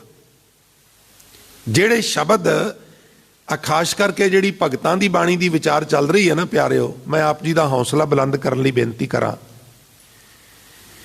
ਜਿੰਨਾ ਕੁ ਚਿਰ ਮੈਨੂੰ ਕਥਾ ਕਰਦੇ ਨੂੰ ਹੋ ਗਿਆ ਹੈ, ਜੋ ਮੇਰਾ ਐਕਸਪੀਰੀਅੰਸ ਹੈ ਉਹ ਇਹ ਹੈ ਵੀ ਬੜੀ ਮਹਾਰਾਜ ਦੀ ਬਖਸ਼ਿਸ਼ ਹੋਵੇ ਤੇ ਫਿਰ ਇਹ ਸੁਣਿਆ ਜਾਂਦਾ ਹੈ। ਇਹ ਮਹਿੰਗੀ ਬਾਣੀ ਹੈ, ਡਰਾਈ ਹੈ, ਖੁਸ਼ਕ ਹੈ ਔਰ ਬਹੁਤ ਉਚਾਨ ਵਿੱਚ ਲਿਜਾਣ ਵਾਲੀ ਹੈ। ਇਹ ਵੀ ਗੱਲ ਨਾਲ ਹੈ, ਮੈਥੇਮੈਟਿਕਸ ਦੇ ਚੰਗੇ ਮਾਰਕਸ ਲੈ ਕੇ +2 ਕਰ ਲਈ ਹੋਵੇ, ਅਗਾਂ ਕਮਰਸ ਲੈ ਲਿਆ ਹੋਵੇ, ਕੋਈ ਜੋਬ ਨਾ ਮਿਲੇ ਤੇ 50 60 70 ਹਜ਼ਾਰ ਰੁਪਇਆ ਤੇ ਟਿਊਸ਼ਨਾਂ ਪੜ੍ਹਾ ਕੇ ਬਣ ਜਾਂਦਾ ਹੈ। ਇਤਿਹਾਸ ਵਾਲੇ ਦਾ ਨਹੀਂ ਬਣਦਾ, ਈਵਨ ਇੰਗਲਿਸ਼ ਵਾਲੇ ਦਾ ਵੀ ਨਹੀਂ ਬਣਦਾ। ਪਰ ਜੇ ਮੈਥੇਮੈਟਿਕਸ ਤੁਹਾਡਾ ਬਹੁਤ ਸਟਰੋਂਗ ਹੈ ਨਾ ਤੇ ਕੋਈ ਜੋਬ ਨਾ ਸਹੀ, ਮੈਥੇਮੈਟਿਕਸ ਦੀਆਂ ਟਿਊਸ਼ਨਾਂ ਤੇ ਸਾਰੇ ਹੀ ਲਗਾਉਂਦੇ ਨੇ। ਇੱਥੇ ਸਾਡੇ ਸ਼ਹਿਰ ਦੇ ਵਿੱਚ ਲੱਖ 1.5 ਲੱਖ ਰੁਪਈਆ ਟੀਚਰ ਜਿਹਨਾਂ ਦਾ ਮੈਥੇਮੈਟਿਕਸ ਸਟਰੋਂਗ ਹੈ, ਮੇਰੇ ਵਾਕਬ ਨੇ, ਉਹ ਬੜੇ ਆਰਾਮ ਨਾਲ 2-2 ਲੱਖ ਰੁਪਈਆ ਬਣਾਉਂਦੇ ਨੇ ਮੰਥਲੀ। ਹੁਣ ਤੇ ਆ ਕਰੋਨਾ ਦੇ ਕੋਵਿਡ-19 ਕਰਕੇ ਕੁਝ ਥੋੜਾ ਜਿਹਾ ਗੜਬੜਾ ਗਿਆ, ਨਹੀਂ ਤੇ ਐਸਾ ਅਮੂਮਨ ਸੀ। ਮੈਥੇਮੈਟਿਕਸ ਦੇ ਪੀਰੀਅਡ ਨੇ ਭਗਤ ਬਾਣੀ ਦੀ ਵਿਚਾਰ ਜਿਹੜੀ ਹੈ, ਔਰ ਕਦੀ ਕਦੀ ਫਿਰ ਵਿੱਚ ਮਹਾ ਮੈਥੇਮੈਟਿਕਸ ਆ ਜਾਂਦਾ, ਜਿਵੇਂ ਅੱਜ ਵਾਲਾ ਸ਼ਬਦ ਹੈ। ਸਰਵਨਨ ਬਿਕਲ ਭਏ ਸੰਗ ਤੇਰੇ, ਇੰਦਰੀ ਕਾ ਬਲ ਥਾਕਾ। ਤੇਰੇ ਕੰਨ ਬਿਕਲ ਹੋ ਗਏ ਨੇ, ਹੁਣ ਤੇਰੇ ਕੰਨ ਉਹ ਗੱਲਾਂ ਨਹੀਂ ਸੁਣਦੇ ਜਿਹੜੀਆਂ ਪਹਿਲਾਂ ਸੁਣਦੇ ਸਨ, ਔਰ ਹੁਣ ਤੇਰੀ ਕਾਮ ਚੇਸ਼ਟਾ ਵੀ ਖਤਮ ਹੋ ਗਈ ਹੈ। ਚਰਨ ਰਹੇ ਕਰ ਧਰਕ ਪਰੇ ਹੈ। ਪਹਿਲਾਂ ਤੂੰ ਲੋਭ ਵਾਸਤੇ ਬੜੀ ਭੱਜ ਨਸ ਕਰਦਾ ਸੈਂ, ਦੌੜਿਆ ਹੀ ਫਿਰਦਾ ਸੈਂ। ਮਾਟੀ ਕੋ ਪੁੱਤਰਾ ਕਹਾ ਕਰਤ ਹੈ, ਦੇਖੈ ਸੁਨੈ ਬੋਲੇ, ਦੌੜਿਓ ਫਿਰਤਵੈ ਵਾਲੀ ਅਵਸਥਾ ਸੀ। ਸਰਵਨਨ ਬਿਕਲ ਭਏ ਸੰਗ ਤੇਰੇ, ਇੰਦਰੀ ਕਾ ਬਲ ਥਾਕਾ। ਚਰਨ ਰਹੇ, ਪੈਰ ਥੱਕ ਗਏ ਨੇ, ਰਹਿ ਗਏ ਨੇ। ਪੰਜਾਬੀ ਦੀ ਗੱਲ ਏ ਬਈ ਹੁਣ ਫਲਾਣਾ ਬੰਦਾ ਤੇ ਰਹਿ ਗਿਆ ਹੈ। ਚਰਨ ਰਹਿ ਗਏ ਨੇ। ਕਰ ਹੱਥ ਟਰਕ ਪਰੇ ਹੈ, ਮੁਖੋਂ ਨਾ ਨਿਕਸੈ ਬਾਤਾ। ਹੁਣ ਤੇਰੇ ਮੂੰਹ ਵਿੱਚੋਂ ਵੀ ਵਕਾਰਾਂ ਦੀਆਂ, ਲੋਭ ਦੀਆਂ, ਮਾਇਆ ਦੀਆਂ ਗੱਲਾਂ ਪਹਿਲਾਂ ਵਰਗੀਆਂ ਨਹੀਂ ਨਿਕਲਦੀਆਂ। ਥਾਕੇ ਪੰਚ ਦੂਤ ਸਭ ਤਸਕਰ, ਆਪ ਆਪਣੇ ਭਰਮ ਤੇ। ਇਹ ਸ਼ਬਦ ਦੇ 4 ਪਦੇ ਨੇ, 5 ਪਦੇ ਨੇ, 6ਵਾਂ ਰਹਾ ਵਾਲਾ ਪਦਾ ਹੈ। ਥਾਕੇ ਪੰਚ ਦੂਤ ਸਭ ਤਸਕਰ, ਜਿਹੜੇ 5 ਦੂਤ ਨੇ, ਕਾਮ ਕ੍ਰੋਧ ਲੋਭ ਮੋਹ ਅਹੰਕਾਰ, ਉਹ ਵੀ ਥੱਕ ਗਏ ਨੇ ਤੇਰੇ। ਔਰ ਇਹ ਜਿਹੜੇ ਚੋਰ ਨੇ ਇਹ ਹਾਰ ਗਏ ਨੇ, ਜਿਹੜੇ ਆਪਣੀ ਮਰਜ਼ੀ ਨਾਲ ਭਰਮਦੇ ਰਹਿੰਦੇ ਸਨ, ਆਪ ਆਪਣੇ ਭਰਮ ਤੇ ਆਪਣੀ ਮਰਜ਼ੀ ਨਾਲ ਹੀ ਭਟਕਦੇ ਰਹਿੰਦੇ ਸਨ। ਥਾਕਾ ਮਨ ਕੁੰਚਰ ਔਰ ਥਾਕਾ ਤੇਜ ਸੂਤ ਧਰ ਰਮਤੇ। ਮਨ ਰੂਪੀ ਹਾਥੀ ਵੀ ਥੱਕ ਗਿਆ। ਤੇਜ ਸੂਤ ਧਰ ਰਮਤੇ ਦੇ ਅਰਥ ਨੇ ਵੀ ਜਿਹੜਾ ਮਨ ਦਾ ਤੇਜ ਸੀ ਨਾ, ਜਿਹੜਾ ਇਹਨੂੰ ਦੜਾਂਦਾ ਸੀ, ਉਹ ਮਾਨੋ ਸੂਤ ਹੈ। ਦੇਖੋ ਮਣਕਿਆਂ ਦੀ ਮਾਲਾ ਬਣਦੀ ਹੈ, ਜੇ ਵਿੱਚ ਸੂਤ ਨਾ ਹੋਵੇ ਤੇ ਮਾਲਾ ਖਿਲਰ ਜਾਂਦੀ ਹੈ। ਉਹ ਸਾਰੇ ਮਣਕੇ ਟਿਕੇ ਉਹਨੇ ਧਾਗੇ ਦੇ ਸਿਰ ਤੇ। ਇਹ ਜਿੰਨਾ ਵੀ ਸਮਾਜ ਸੀ, ਲੋਭ ਮਾਇਆ ਫੁਰਨੇ, ਇਹ ਟਿਕੇ ਸਨ ਮਨ ਦੇ ਉੱਤੇ। ਜਦੋਂ ਮਨ ਦੀ ਬਿਰਤੀ ਬਦਲ ਗਈ, ਕਬੀਰ ਏਕ ਮਰੰਤੈ ਦੋਏ ਮੂਹੇ, ਦੋਏ ਮਰੰਤੇ ਚਾਰ, ਚਾਰ ਮਰੰਤੇ 6 ਮੂਹੇ, 4 ਪੁਰਖ ਦੋਏ ਨਾਰ। ਇੱਕ ਮਨ ਮਰ ਗਿਆ ਤੇ ਨਾਲ ਆਸਾ ਤ੍ਰਿਸ਼ਨਾ ਵੀ ਮਰ ਗਈ। ਫਿਰ ਅੱਗੇ ਹੋਰ ਸਮਾਜ ਵੀ ਵਿਕਾਰਾਂ ਦਾ ਮਰ ਗਿਆ। ਇੰਜ ਥਾਕੇ ਪੰਚ ਦੂਤ ਸਭ ਤਸਕਰ, ਆਪ ਆਪਣੇ ਭ੍ਰਮਤੇ। ਥਾਕਾ ਮਨ ਕੁੰਚਰ ਔਰ ਥਾਕਾ ਤੇਜ ਸੂਤ ਧਰ ਰਮਤੇ। ਮਿਰਤਕ ਭਏ ਦਸੈ, ਫਿਰ ਕਹਿਣਾ ਬੰਦ ਛੂਟੇ, ਫਿਰ ਕਹਿਣਾ ਮਿੱਤਰ ਭਾਈ ਸਭ ਛੋਰੇ। ਜੇ ਵਿਸ਼ਰਾਮ ਗਲਤ ਲੱਗ ਜਾਏ ਤਾਂ ਹੀ ਤੇ ਅਰਥ ਨਹੀਂ ਸਮਝ ਆਉਂਦੇ। ਮਿਰਤਕ ਭਏ ਦਸੈ, 10 ਇੰਦਰੀਆਂ ਮਰ ਗਈਆਂ ਵਕਾਰਾਂ ਵੱਲੋਂ। ਉਂਝ ਨਹੀਂ ਮਰੀਆਂ, ਵਕਾਰਾਂ ਵੱਲੋਂ ਮਰ। ਕਿਵੇਂ ਵਕਾਰਾਂ ਵੱਲੋਂ ਮਰ ਗਈਆਂ? ਕੋਈ ਬੰਦਾ ਬਾਜ਼ਾਰ ਵਿੱਚ ਮਿਲ ਗਿਆ ਕਿਸੇ ਨੂੰ, ਉਹਨੇ ਕਿਹਾ ਜੀ ਕੀ ਹਾਲ ਹੈ? ਠੀਕ ਹੈ। ਉਹਨੇ ਕਿਹਾ ਤੁਹਾਡੇ ਛੋਟੇ ਵੀਰ ਦਾ ਕੀ ਹਾਲ ਹੈ? वो कहने लगा जी मैनू नहीं पता। की गल पता क्यों नहीं? वो किते होर गए रहिंदे ने? नहीं उत्थे ही रहने आ। हुण जिहदे नाल बंदे दी बड़े ना उहदे बारे गल भी नहीं करनी चाहुंदा, खिज आउंदी है। जदों उहने तरद्दत दे के पुछया ते आखण लगा गल इह है भी साडा ते झगड़ा हो गया है, असीं ते घर दे विच कंध मार लईए ते साडा ते आपस विच बोल चाल भी नहीं, असीं ते एक दूजे दी मकाणी भी नहीं जाना। और अखीर च गुस्से नाल कहिंदा है भी भरावा वो मेरे लिए मर गया ते मैं ਉਹਦੇ ਲਈ मर गया। हालांकि ना वो मरिया ना वो मरिया, नाता टुट गया, ਉਹਨੂੰ भी ਅਸੀਂ ਕਹਿੰਦੇ ਆ ਵੀ ਉਹ ਮੇਰੇ ਲਈ मर गया। ਇਹ ਹੁਣ ਜਿਹੜੇ 10 ਇੰਦਰੇ ਨੇ ਵਕਾਰਾਂ ਵਾਲੇ ਪਾਸਿਓਂ ਮਰ ਗਏ ਨੇ ਤੇ ਵਕਾਰ ਇਹਨਾਂ ਵਾਸਤੇ ਮਰ ਗਏ ਨੇ। ਇਹਨੂੰ ਕਹਿੰਦੇ ਨੇ ਮ੍ਰਿਤਕ ਪਏ ਦਸੇ ਇੰਦਰੇ ਮਰ ਗਏ। ਬੰਦ ਛੂਟੇ, ਜਿਹੜੇ ਬੰਧਨ ਸਨ ਉਹ ਵੀ ਛੁੱਟ ਗਏ। ਮਿੱਤਰ ਭਾਈ ਸਭ ਛੋਰੇ, ਜਿਹੜੇ ਮਨ ਦੇ ਮਿੱਤਰ ਸਨ, ਕਾਮ ਕ੍ਰੋਧ ਲੋਭ ਮੋਹ ਹੰਕਾਰ ਤ੍ਰਿਸ਼ਨਾ ਈਰਖਾ ਨਿੰਦਾ ਆਸਾ, ਇਹ ਸਾਰੇ ਮਿੱਤਰਤਾ ਵੀ ਇਹਨਾਂ ਦੀ ਉਹਨਾਂ ਨਾਲ ਹੀ, ਇਹਨਾਂ ਵਕਾਰਾਂ ਨਾਲ ਹੀ, ਐਬਾਂ ਨਾਲ ਹੀ, ਇਹ ਸਾਰੇ ਮਿੱਤਰ ਵੀ ਛੱਡ ਦਿੱਤੇ। ਮ੍ਰਿਤਕ ਭਏ ਦਸੈ, ਬੰਦ ਛੂਟੇ, ਬੰਧਨ ਵੀ ਛੁੱਟ ਗਏ। ਮਿੱਤਰ ਭਾਈ ਸਭ ਛੋਰੇ, कहत कबीरा जो हर ध्यावै जीवत बंधन तोरै। ਜਿਹੜਾ ਹਰੀ ਨੂੰ ਧਿਆਉਂਦਾ ਏ ਭਾਈ ਉਹ ਜਿਉਂਦੇ ਜੀ ਹੀ ਆਪਣੇ ਬੰਧਨ ਤੋੜ ਲੈਂਦਾ, ਭਾਵ ਜੀਵਨ ਮੁਕਤ ਹੋ ਜਾਂਦਾ ਹੈ। ਦੁਬਦਾ ਮੇਟ ਖਿਮਾ ਗਏ ਰਹੋ, ਭਾਈ ਭਟਕਣਾ ਨੂੰ ਮੁਕਾ ਲਓ, ਮਨ ਨੂੰ ਕਾਬੂ ਵਿੱਚ ਕਰੋ। ਜਿਵੇਂ ਪਿੱਛੇ ਆਇਆ ਚੌਥਾ, ਚੰਚਲ ਮਨ ਕੋ ਗਹੋ ਔਰ ਕਾਮ ਕ੍ਰੋਧ ਸੰਗ ਕਬੂ ਨਾ ਬਹੋ। ਚੌਥੀ ਤਿਥੀ ਨੂੰ ਆਪਣੇ ਚੰਚਲ ਮਨ ਨੂੰ ਕਾਬੂ ਕਰੋ। ਕ੍ਰੋਧੀ ਬੰਦੇ ਦੀ ਸੰਗਤ ਚ ਨਾ ਬਵੋ, ਕਾਮੀ ਬੰਦੇ ਦੀ ਸੰਗਤ ਚ ਨਾ ਬਵੋ। ਆਪਣੇ ਅੰਦਰ ਇਹ ਫੁਰਨੇ ਕ੍ਰੋਧ ਕਾਮ ਦੇ ਨਾ ਆਉਣ ਦਿਓ। ਬਹਿਰੂਨੀ ਤੌਰ ਤੇ ਵੀ ਬਚਾਅ ਕਰੋ, ਅੰਦਰੂਨੀ ਤੌਰ ਤੇ ਵੀ ਬਚਾਅ ਕਰੋ, ਕਾਫੀ ਹੱਦ ਤੱਕ ਬਚਾਅ ਹੋ ਜਾਏਗਾ। ਸੰਗਤ ਦੀ ਰੰਗਤ ਚੜ੍ਹਦੀ ਹੈ ਮਨੁੱਖ ਦੇ ਉੱਤੇ। ਦੁਬਿਧਾ ਮੇਟ ਖਿਮਾ ਗਏ ਰਹੋ। ਦੁਬਿਧਾ ਦੇ ਜੇ ਸੌਖੇ ਅਰਥ ਕਰਨੇ ਹੋਣ ਨਾ ਤੇ ਜਿਹੜੀ ਦੱਦੇ ਨੂੰ ਔਂਕੜ ਹੈ ਨਾ ਉਹਨੂੰ ਜੁਦਾ ਕਰ ਲਓ ਵਿਧਾ ਨਾਲੋਂ। ਵਿਧਾ ਵੱਖਰਾ ਕਰ ਲਓ ਤੇ ਔਂਕੜ ਨੂੰ ਹੋੜਾ ਬਣਾ ਦਿਓ, ਦੋ ਬਣਾ ਦਿਓ। ਦੋ ਪਲੱਸ ਵਿਧਾ, ਜਿਹਦਾ ਦੋ ਪਾਸੇ ਧਿਆਨ ਹੈ, ਦੋ ਚਿੱਤਾਪਨ। ਔਰ ਫਿਰ ਉਹਦੇ ਅਰਥ ਕਰ ਦਿਓ ਭਟਕਣਾ, ਮਨ ਦੀ ਭਟਕਣਾ। ਖਿਮਾ ਗਏ ਰਹੋ, ਖਿਮਾ ਦਾ ਗੁਣ ਧਾਰਨ ਕਰੋ। ਫਿਰ ਕੀ ਹੋਵੇਗਾ ਮਹਾਰਾਜ? ਹਜ਼ੂਰ ਕਹਿਣ ਲੱਗੇ ਕਰਮ ਧਰਮ ਕੀ ਸੂਲ ਨਾ ਸਹੋ। ਸੂਲ ਕੰਡਾ, ਕੰਡਾ ਵੱਜਦਾ ਤੇ ਦਰਦ ਹੁੰਦਾ ਨਾ ਪਿਆਰਿਓ। ਕਬੀਰ ਸਾਹਿਬ ਕਹਿੰਦੇ ਨੇ ਆ ਜਿਹੜੇ ਕਰਮ ਧਰਮ ਨੇ ਨਾ ਸੂਲ ਵਾਂਗੂ ਹੀ ਚੁੱਭਦੇ ਨੇ। ਸ਼ਨੀਵਾਰ ਨੂੰ ਕਾਲਾ ਅਨਾਜ, ਬੁੱਧਵਾਰ ਨੂੰ ਯੈਲੋ ਕਲਰ ਦੀਆਂ, ਮੰਗਲਵਾਰ ਨੂੰ ਲਾਲ ਕਲਰ। ਇਹ ਸੂਲਾਂ ਵਾਂਗੂ ਬੰਦੇ ਨੂੰ ਚੁੱਭਦੇ ਨੇ, ਦੁੱਖ ਦਿੰਦੇ ਨੇ। ਟੈਨਸ਼ਨ ਬੰਦਾ ਕਰਦਾ ਹੈ, ਇੱਦਾਂ ਨਾ ਕੀਤਾ ਤੇ ਇੱਦਾਂ ਹੋ ਜਾਏਗਾ, ਇੱਦਾਂ ਨਾ ਕੀਤਾ ਤੇ ਇੱਦਾਂ ਹੋ ਜਾਏਗਾ। ਇਹਨਾਂ ਚੱਕਰ, ਇਹਨਾਂ ਦਾ ਟੈਂਟਾ ਹੀ ਮੁਕਾ ਦੇ। ਇੱਧਰ ਧਿਆਨ ਹੀ ਨਾ ਦਿਆ ਕਰ, ਕੁਛ ਨਹੀਂ ਹੁੰਦਾ। ਵਾਹਿਗੁਰੂ ਵਾਹਿਗੁਰੂ ਜਪਿਆ ਕਰ, ਗੁਰੂ ਕੀ ਸੰਗਤ ਵਿੱਚ ਆਵਿਆ ਕਰ, ਗੁਰੂ ਅੱਗੇ ਅਰਦਾਸ ਕਰਿਆ ਕਰ। ਤੇਰਾ ਗੁਰੂ ਬੜਾ ਡਾਢਾ ਹੈ, ਉਹ ਕੁਛ ਨਹੀਂ ਹੋਣ ਦੇਗਾ।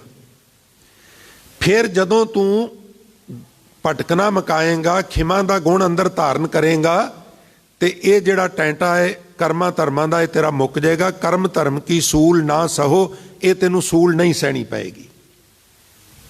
ਸਪਤਵੀਂ ਤਰੀਕ ਨੂੰ ਕੀ ਕਰਨਾ ਹੈ?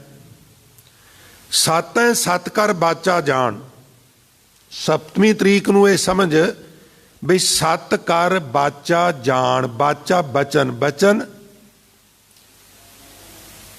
ਬਾਣੀ, ਜੋ ਗੁਰੂ ਦੇ ਮੂੰਹ ਵਿੱਚੋਂ ਨਿਕਲੇ ਹੋਏ ਬਚਨ ਨੇ ਨਾ, ਉਹਨਾਂ ਨੂੰ ਸੱਤ ਕਰਕੇ ਜਾਣ। ਉਹਨਾਂ ਤੇ ਸ਼ੰਕਾ ਨਾ ਕਰ। ਇੱਕ ਤੇ ਇਹ ਕਿਆ ਕਰ ਵੀ ਜੋ ਗੁਰ ਕਹੈ ਸੋਈ ਭਲ ਮਾਨੋ, ਤੇ ਇੱਕ ਕਿਆ ਕਰ ਸਤ ਹੈ ਸਤ ਕਰ ਬਾਚਾ ਜਾਣ, ਔਰ ਨਾਲ ਕਿਆ ਕਰ ਸਤਗੁਰ ਕੀ ਬਾਣੀ ਸਤ ਸਤ ਕਰ ਜਾਣੋ ਗੁਰ ਸਿੱਖੋ ਹਰ ਕਰਤਾ ਆਪ ਮੂੰਹੋਂ ਕਢਾਏ। ਹੋਰ ਕੀ ਕਵਾਂ? ਆਖਿਆ ਕਰ ਜੈਸੀ ਮੈਂ ਆਵੇ ਖਸਮ ਕੀ ਬਾਣੀ ਤੈਸੜਾ ਕਰੀ ਗਿਆਨ ਵੇ ਲਾਲੋ। ਗੁਰੂ ਨਾਨਕ ਸਾਹਿਬ ਇਹ ਕਹਿੰਦੇ ਨੇ, ਲਾਲੋ ਆ मैं क्या ना मरदानिया रबाब वजा, ते मैं जो कह रहा वां लालो मैं कोलों नहीं कह रहा, ये मैनू इल्हाम हुंदा है। कोई रेडियो अपनी मर्जी नाल खबरां सुना सकदा है, कोई टैलीविजन अपनी मर्जी नाल कोई प्रोग्राम रिले कर सकदा है। टैलीविजन जुदा जुदा कंपनियां दे साडे घरां च हो सकदे ने, LCD कह लो जो कि युग विच, LED कह लो, सोनी, फिलिप्स, दुनिया भर दीयां कंपनियां ने, पर जिहड़ा कीर्तन सुणदे हो वो तो हरमंदर साहब तो हुंदा, इक्को जगह तो हुंदा ना। रेडियो जुदा जुदा, टैलीविजन की शेप आकार कंपनियां जुदा जुदा, पर जिथों रिले हो रहा है, ब्रॉडकास्ट हो रहा है, लाइव हो रहा है, वो तो एक पॉइंट है ना। बाणी 6 गुरुआं ते उतरे, 15 भगत साहबान ते उतरे, 11 भट्ट साहबान दे उत्ते उतरे, 3 गुरसिख साहबान दे उत्ते उतरे। जिथों रिले हो रही है, ब्रॉडकास्ट हो रही है, लाइव हो रही है, वो जगह तो इको ही है, दरगाह है। ये दरगाह विचों आ रही है। तुरकी बाणी आई, 3 सगली चिंत मटाई। इसलिए जैसी मैं आवे खसम की बाणी, तैसड़ा करी ज्ञान वे लालो। लालो मैं कोलों कुछ नहीं कहंदा, ये मैनू इल्हाम हुंदा है, ये मैनू आकाशवाणी हुंदी है। ये अकाल पुरख दीयां गल्लां ने। कबीर साहब सानू ये गल प्रचंड कर रहे हैं, सत है सत कर बाचा जान, सत कर बाचा जान। गुरु दे बचनां नू सच्चे समझिया कर। हुण सारा श्री गुरु ग्रंथ साहब होर की है, भंड नकल कर रहे सन, और नकल करदियां करदियां एक भंड दूजे नूं कहंदा है बई 10 गुरु ग्रंथ साहब विच बड़ा कुछ है, सारा कुछ ही, एक चीज़ गुरु ग्रंथ साहब विच कोई नहीं गी, 10 किहड़ी है। सारियां दे कन्न खड़े हो गए, किते अवग्या ना कर देण। ते वो कहन लगा भी तू दस किहड़ी नहीं, मैनू तो पता नहीं। वो आंदा गुरु ग्रंथ साहब सब कुछ ही है, पर गुरु ग्रंथ साहब झूठ नहीं। फिर लोगों के साथ सा आए, और सच है भी गुरु ग्रंथ साहब सब कुछ है। तैसे गुरबाणी विखै सकल पदार्थ हैं, जोई जोई खोजै सोई सोई निप जावे। किसे जमाने पंजवें पातशाह ने बाणी की तारीफ विच बड़े बचन, पर एक बचन बड़ा प्रीत कर कहा सी।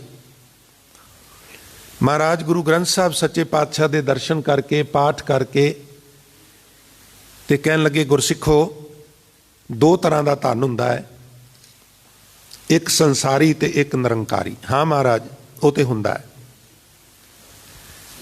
गुरु ग्रंथ साहब के बचन ने। आखन लगे मैं इस गल का दावा नहीं करता भी दुनियावी धन के पक्षों मेरे सारे सिख अमीर ने, अमीर भी ने, मिडल भी ने, गरीब भी ने। पर एक गल का मैं दावा करना भी निरंकारी धन पक्षों मेरा कोई भी सिख गरीब नहीं। जे कोई है तो अपनी वजह करके है। महाराज वो किवें?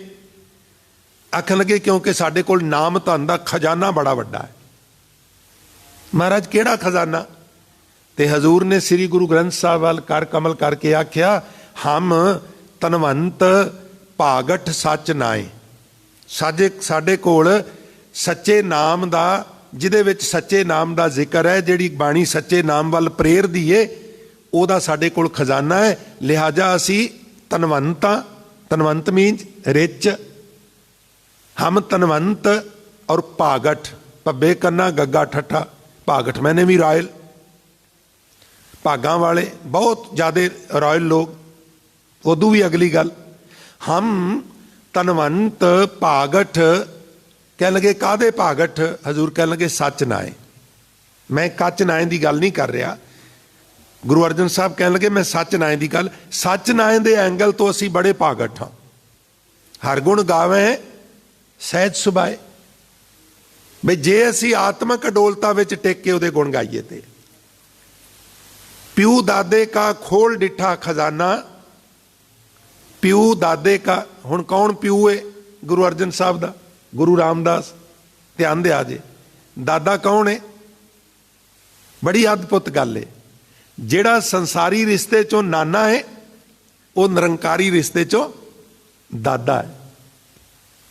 गुरु अमरदास उन्हां दे दादे ने, गुरु अंगद साहब उन्हां दे परदादे ने, क्योंकि एक नाता यह भी चल रहा है ना। प्यू दादे का खोल डिठा खजाना, ता मेरा मन भया निधाना, जे धद्दे नाल आ जाए तो खजाना, जे दद्दे नाल आ जाए निदाना तो उहदे अर्थ हुंदे ने अंत।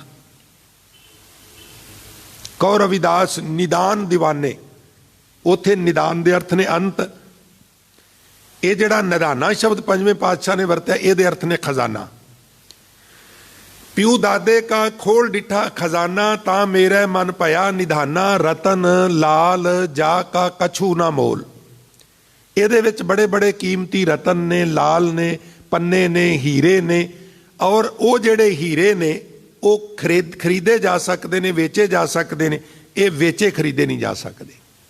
ਜਦੋਂ ਤੁਸੀਂ ਅਖੰਡ ਪਾਠ ਕਰਾਉਂਦੇ ਹੋ, ਸਹਿਜ ਪਾਠ ਕਰਾਉਂਦੇ ਹੋ, ਕੀਰਤਨ ਕਥਾ ਕਰਾਉਂਦੇ ਹੋ, ਮਾਇਆ ਦਿੰਦੇ ਹੋ, ਇਸ ਕਰਕੇ ਉਹਨੂੰ ਭੇਟਾ ਕਿਹਾ ਜਾਂਦਾ ਹੈ। ਬਈ ਇਹ ਭੇਟਾ ਹੈ, ਕੀਮਤ ਨਹੀਂ। ਭੇਟਾ ਕੀ ਹੈ? ਅਸਲ ਸ਼ਬਦ ਹੈ ਭੇਂਟ। ਜਿਹਨੂੰ ਤੁਸੀਂ ਮੁਲਾਕਾਤ ਕਹਿੰਦੇ ਹੋ, ਉਹਨੂੰ ਹਿੰਦੀ 'ਚ ਕਹਿੰਦੇ ਨੇ ਭੇਂਟ। ਔਰ ਜਦੋਂ ਧਾਰਮਿਕ ਆਗੂ, ਰਾਜਨੀਤਿਕ ਆਗੂ, ਸਮਾਜਿਕ ਆਗੂ ਨੂੰ ਮਿਲਣਾ ਹੈ, ਸਾਡੇ ਦੇਸ਼ ਦੀ ਇੱਕ ਪਰੰਪਰਾ ਰਹੀ ਹੈ ਵੀ ਖਾਲੀ ਹੱਥ ਨਹੀਂ ਮਿਲਣਾ, ਨਜ਼ਰਾਨਾ ਲੈ ਕੇ ਜਾਣਾ ਹੈ। ਫਰੂਟ ਲੈ ਜਾਣਾ ਹੈ, ਫੁੱਲਾਂ ਦਾ ਗੁਲਦਸਤਾ ਲੈ ਜਾਣਾ ਹੈ, ਕੋਈ ਹੋਰ ਗਿਫਟ ਲੈ ਜਾਣੀ। ਇਹ ਪਰੰਪਰਾ ਰਹੀ ਹੈ ਸਾਡੀ। ਹੋਰ ਵੀ ਪਰੰਪਰਾਵਾਂ ਰਹੀਆਂ ਨੇ। ਗੁਰੂ ਨੂੰ, ਵੈਦ ਨੂੰ ਇਤਿਆਦ ਖਾਲੀ ਹੱਥ ਨਹੀਂ ਮਿਲਣਾ। ਲਿਖਿਆ ਜਿਹੜਾ ਖਾਲੀ ਹੱਥ ਮਿਲੇ ਉਹਨੂੰ ਕੁਛ ਨਹੀਂ ਮਿਲਦਾ। ਉਹ ਜਿਹੜੀ ਸਤਿਕਾਰਤ ਹਸਤੀ ਨੂੰ ਮਿਲਣ ਲੱਗਿਆਂ ਚੀਜ਼ ਨਜ਼ਰਾਨਾ ਕੀ? ਨਜ਼ਰ ਕਰਨਾ।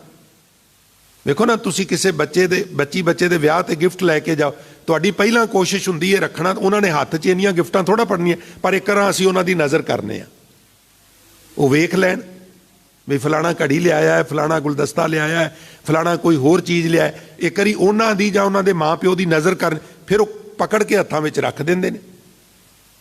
ਨਜ਼ਰ ਆਣਾ, ਉਹਦੀ ਨਜ਼ਰ ਵਿੱਚ ਲਿਆਉਣਾ, ਉਹ ਵੇਖ ਲਵੇ। ਤੋ ਇਹ ਸ਼ਬਦ ਮੂਲ ਰੂਪ 'ਚ ਨਜ਼ਰਾਨਾ ਹੈ। ਫਿਰ ਇਹਨੂੰ ਭੇਂਟਾ ਕਿਹਾ ਗਿਆ ਸਿੱਖੀਜ਼ਮ ਵਿੱਚ। ਇਹ ਮੁੱਲ ਨਹੀਂਗਾ, ਗੁਰਬਾਣੀ ਦਾ ਮੁੱਲ ਨਹੀਂ ਦਿੱਤਾ ਜਾ ਸਕਦਾ। ਅਖੰਡ ਪਾਠ, ਸਹਿਜ ਪਾਠ, ਕੀਰਤਨ ਕਥਾ ਕਰਾ ਕੇ ਮੁੱਲ ਨਹੀਂ ਤਾਰਿਆ ਜਾ ਸਕਦਾ। ਜਿਹੜਾ ਬੰਦਾ ਕਰ ਰਿਹਾ ਉਹਦਾ ਮੁੱਲ ਹੋ ਸਕਦਾ, ਪਰ ਜਿਹੜੀ ਬਾਣੀ ਉਹਦੇ ਮੂੰਹ 'ਚੋਂ ਨਿਕਲ ਰਹੀ ਉਹਦਾ ਮੁੱਲ ਨਹੀਂ ਹੋ ਸਕਦਾ। ਇਸ ਲਈ ਭੇਟਾ ਹੈ, ਕੀਮਤ ਨਹੀਂ। ਪਿਉ ਦਾਦੇ ਕਾ ਖੋਲ ਡਿਠਾ ਖਜ਼ਾਨਾ, ਤਾਂ ਮੇਰੇ ਮਨ ਭਇਆ ਨਿਧਾਨਾ, ਰਤਨ ਲਾਲ ਜਾਕਾ ਕਛੂ ਨਾ ਮੋਲ, ਭਰੇ ਭੰਡਾਰ ਅਖੂਟ ਅਤੋਲ। ਅਖੂਟ ਕਹਿੰਦੇ ਜਿਹੜਾ ਮੁੱਕੇ ਨਾ, ਅਖੁੱਟ ਵੀ ਕਹਿ ਦਿੰਦੇ, ਅਤੁੱਟ ਵੀ ਕਹਿੰਦੇ। ਗੁਰੂ ਕਾ ਲੰਗਰ ਅਤੁੱਟ ਵਰਤੇਗਾ, ਕਹਿ ਦਿੰਦੇ ਹਾਂ ਅਸੀਂ। ਭਰੇ ਭੰਡਾਰ ਅਖੂਟ ਅਤੋਲ, ਖਾਵੇਂ ਖਰਚੇ ਰਲ ਮਿਲ ਪਾਈ। ਕਈ ਵਾਰ ਮੈਂ ਵੇਖਿਆ ਜਿਹੜੇ ਕਮਿਊਨਿਟੀ ਕਿਚਨ ਨੇ ਨਾ, ਜਿੱਥੇ ਆਪਾਂ ਬਹਿ ਕੇ ਲੰਗਰ ਛਕਨੇ ਆ ਜਾਂ ਬਣਾ, ਉੱਥੇ ਪੰਕਤੀਆਂ ਲਿਖੀਆਂ ਨੇ। ਹੁਣ ਮੈਂ ਇਹ ਵੀ ਅਰਜ਼ ਕਰਦਿਆਂ, ਕਿਉਂਕਿ ਮੈਂ ਚੌਂਕੀਦਾਰ ਹਾਂ, ਚੌਂਕੀਦਾਰ ਦਾ ਨੈਤਿਕ ਫਰਜ਼ ਹੈ ਵੀ ਆਪਣੀ ਕੌਮ ਨੂੰ ਇਮਾਨਦਾਰੀ ਨਾਲ ਹੋਕਾ ਦੇ। ਪੰਕਤੀ ਗੁਰਬਾਣੀ ਦੀ ਕਿਤੇ ਵੀ ਪੜ੍ਹੋ, ਲਿਖੋ, ਪਰ ਇਹਦਾ ਕਮਿਊਨਿਟੀ ਕਿਚਨ ਨਾਲ ਸਰੋਕਾਰ ਨਹੀਂ ਹੈ। ਇਸ ਕਿਚਨ ਨਾਲ ਸਰੋਕਾਰ ਹੈ। ਇਹ ਵੀ ਕਿਚਨ ਹੈ। ਹੇਠਾਂ ਸਰੀਰ ਦੀ ਖੁਰਾਕ ਹੈ, ਉੱਪਰ ਆਤਮਾ ਦੀ ਖੁਰਾਕ ਹੈ। ਆਤਮਾ ਦੀ ਖੁਰਾਕ ਦੇ ਸੰਬੰਧ 'ਚ ਮਹਾਰਾਜ ਕਹਿੰਦੇ ਵੀ ਜਿਹੜਾ ਇਹ ਕਿਚਨ ਹੈ, ਜਿਹੜਾ ਇਹ ਖਜ਼ਾਨਾ ਹੈ, ਇਹਨੂੰ ਜਿੰਨਾ ਕੋਈ ਖਰਚੇ ਉਹਨਾਂ ਵੱਧਦਾ, ਜਿੰਨਾ ਕੋਈ ਨਾ ਖਰਚੇ ਉਹਨਾਂ ਘਟਦਾ। ਕਿਵੇਂ? ਕਿਸੇ ਨੂੰ ਕੀਰਤਨ ਕਰਨਾ ਆ ਗਿਆ, ਵੰਡ, ਤੇਰਾ ਅਭਿਆਸ ਹੋਰ ਵਧੇਗਾ। ਪਾਠ ਸ਼ੁੱਧ ਕਰਨਾ ਆ ਗਿਆ, ਸਿਖਾ ਲੋਕਾਂ ਨੂੰ, ਤੇਰਾ ਅਭਿਆਸ ਹੋਰ ਵਧੇਗਾ। ਵਿਚਾਰ ਕਰਨੀ ਆ ਗਈ, ਸੁਣਾ ਦੂਜਿਆਂ ਨੂੰ, ਤੇਰੀ ਪ੍ਰੈਕਟਿਸ ਹੋਰ ਵਧੇਗੀ। ਜਿਹੜੇ ਵਕੀਲ ਰੋਜ਼ ਕੇਸ ਲੜਦੇ ਨੇ, ਉਹਨਾਂ ਦਾ ਕੰਮ ਪਾਲਿਸ਼ ਹੁੰਦਾ, ਤੇ ਜੇ ਕੋਈ ਡਿਗਰੀ ਕਰਕੇ ਘਰ ਬਹਿ ਜਾਏ ਤੇ ਫਿਰ ਕਿਵੇਂ ਗੱਲ ਬਣੇਗੀ? ਇਹੀ ਹਾਲ ਕੀਰਤਨ ਕਥਾ ਪਾਠ ਦਾ। ਇਹਨੂੰ ਕਹਿੰਦੇ ਨੇ ਖਾਵੇਂ ਖਰਚੇ ਰਲ ਮਿਲ ਪਾਈ। ਜਿਹੜੀ ਕਮਿਊਨਿਟੀ ਕਿਚਨ ਹੈ ਭਾਈ, ਉੱਥੇ ਤੋਟ ਨਾ ਆਵੇ, ਵਾਧੂ ਵਾਲੀ ਜਾਈ ਵਾਲੀ ਗੱਲ ਨਹੀਂ ਟੁੱਕਦੀ। ਉੱਥੇ ਤੇ ਸਰਕਾਰਾਂ ਨੂੰ ਵੀ 6 ਮਹੀਨਿਆਂ ਬਾਅਦ ਆਪਣੇ ਗੋਦਾਮ ਸਟੋਰ ਕਰਨੇ ਪੈਂਦੇ ਨੇ, ਅਦਰਵਾਈਜ਼ ਮੁੱਕ ਜਾਂਦੇ ਨੇ। ਇਹ ਸੱਚਾਈ ਹੈ, ਇਹਨੂੰ ਐਕਸੈਪਟ ਕਰ ਲੈਣਾ ਚਾਹੀਦਾ। ਗੁਰਦੁਆਰਿਆਂ ਦੇ ਜਿਹੜੇ ਸਟੋਰ ਨੇ, ਉੱਥੇ ਵੀ ਦਾਲਾਂ ਲਿਆ ਕੇ, ਆਟਾ ਲਿਆ ਕੇ ਰੱਖਣਾ ਪੈਂਦਾ। ਨਾ ਰੱਖੀਏ ਤੇ ਮੁੱਕ ਜਾਂਦਾ। ਇਹ ਠੀਕ ਹੈ, ਅਸੀਂ ਚੜ੍ਹਦੀ ਕਲਾ 'ਚ ਮੁੱਕ ਗਿਆ ਨਹੀਂ ਕਹਿੰਦੇ, ਮਸਤਾਨਾ ਹੋ ਗਿਆ ਕਹਿੰਦੇ ਆ, ਪਰ ਆਖਰ ਤੇ ਨਖੁੱਟਦਾ। ਸ਼ਬਦ ਇਸ ਤਰ੍ਹਾਂ ਦਾ ਲੰਗਰ ਹੈ ਜਿਹੜਾ ਮੁੱਕਦਾ ਨਹੀਂਗਾ। ਸਰਸਵਤੀ ਕੀ ਭੰਡਾਰ ਕੀ ਬੜੀ ਅਪੂਰਬ ਬਾਤ, ਜਿਉਂ ਜਿਉਂ ਖਰਚੋ ਤਿਉਂ ਬੜ੍ਹੈ, ਬਿਨ ਖਰਚੇ ਘਟ ਜਾਤ। ਵਿਦਿਆ ਦੇ ਫੀਲਡ ਵਿੱਚ ਬੜੀ ਅਦਭੁਤ ਗੱਲ ਹੈ।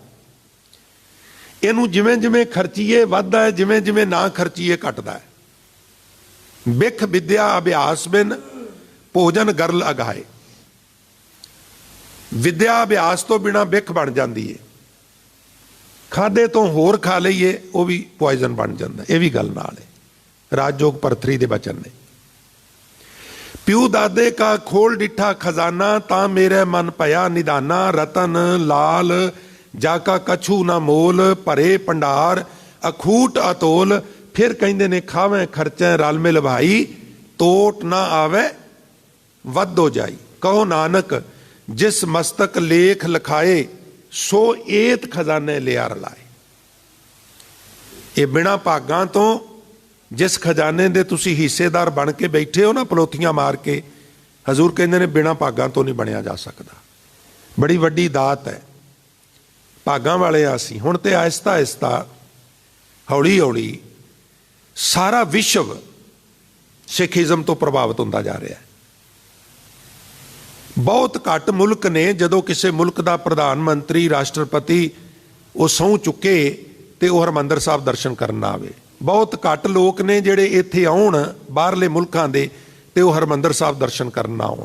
ਆਹਿਸਤਾ ਆਹਿਸਤਾ ਲੋਕਾਂ ਨੂੰ ਸਮਝ ਆਉਣ ਲੱਗ ਪਈ ਹੈ ਵੀ ਵਿਗਿਆਨਕ ਯੁੱਗ ਦਾ ਧਰਮ ਹੈ, ਔਰ ਇਹੀ ਇੱਕ ਧਰਮ ਹੈ ਜਿਹੜਾ ਸਾਰੀ ਮਨੁੱਖਤਾ ਨੂੰ ਇੱਕ ਪਲੇਟਫਾਰਮ ਤੇ ਇਕੱਠੇ ਕਰ ਸਕਦਾ ਹੈ। ਸੱਤ ਹੈ ਸੱਤ ਕਰ ਬਾਚਾ ਜਾਨ। ਸਪਤਮੀ ਨੂੰ ਗੁਰਬਾਣੀ ਨੂੰ ਸੱਚ ਕਰਕੇ ਸਮਝ। ਆਤਮ ਰਾਮ ਲਿਓ ਪ੍ਰਵਾਨ। ਔਰ ਪ੍ਰਮਾਤਮਾ ਦੇ ਨਾਮ ਨੂੰ ਗੁਰਬਾਣੀ ਰਾਹੀਂ ਪ੍ਰਵਾਨ ਦੇ ਅਰਥ ਨੇ ਆਪਣੀ ਆਤਮਾ ਦੇ ਵਿੱਚ ਪਰੋ ਲੈ। ਛੂਟੈ ਸੰਸਾ ਮਿਟ ਜਾਏ ਦੁੱਖ, ਸੰਸੇ ਦੂਰ ਹੋ ਜਾਣਗੇ, ਤੇਰੇ ਦੁੱਖ ਵੀ ਮਿਟ ਜਾਣਗੇ। ਔਰ ਸੁਨ ਸਰੋਵਰ ਪਾਵੋ ਸੁੱਖ। ਅਫੁਰ ਅਵਸਥਾ ਦੇ ਵਿੱਚ ਗੋਤੇ ਲਾ ਕੇ ਇਸ਼ਨਾਨ ਕਰਕੇ ਫਿਰ ਤੂੰ ਸੁਖੀ ਹੋ ਜਾਏਗਾ। ਛਟਵੀਂ ਤੇ ਸਪਤਮੀ ਇਹ ਦੋ ਥਿੱਤਾਂ ਦੀ ਅੱਜ ਆਪਾਂ ਵਿਚਾਰ ਕੀਤੀ ਹੈ। ਅਸ਼ਟਮੀ ਅਸ਼ਟ ਧਾਤ ਕੀ ਕਾਇਆ ਤੇ ਨੌਵੀਂ ਨਵੇਂ ਦਵਾਰ ਕੋ ਸਾਧ। ਇਹਨਾਂ ਦੂਹ ਦੀ ਵਿਚਾਰ ਕਰਨ ਦਾ ਆਪਾਂ ਕੱਲ੍ਹ ਯਤਨ ਕਰਾਂਗੇ। ਸਮਾਂ ਸਮਾਪਤ ਹੈ। ਇੰਨੀਆਂ ਬੇਨਤੀਆਂ ਪ੍ਰਵਾਨ ਕਰਨੀਆਂ। ਸੋ ਅੰਤ ਗੁਰੂ ਫਤਿਹ ਦੀ ਸਾਂਝ ਕਰਦੇ ਹੋਏ ਆਗਿਆ ਦਿਓ ਜੀ। ਵਾਹਿਗੁਰੂ ਜੀ ਕਾ ਖਾਲਸਾ, ਵਾਹਿਗੁਰੂ ਜੀ ਕੀ ਫਤਿਹ।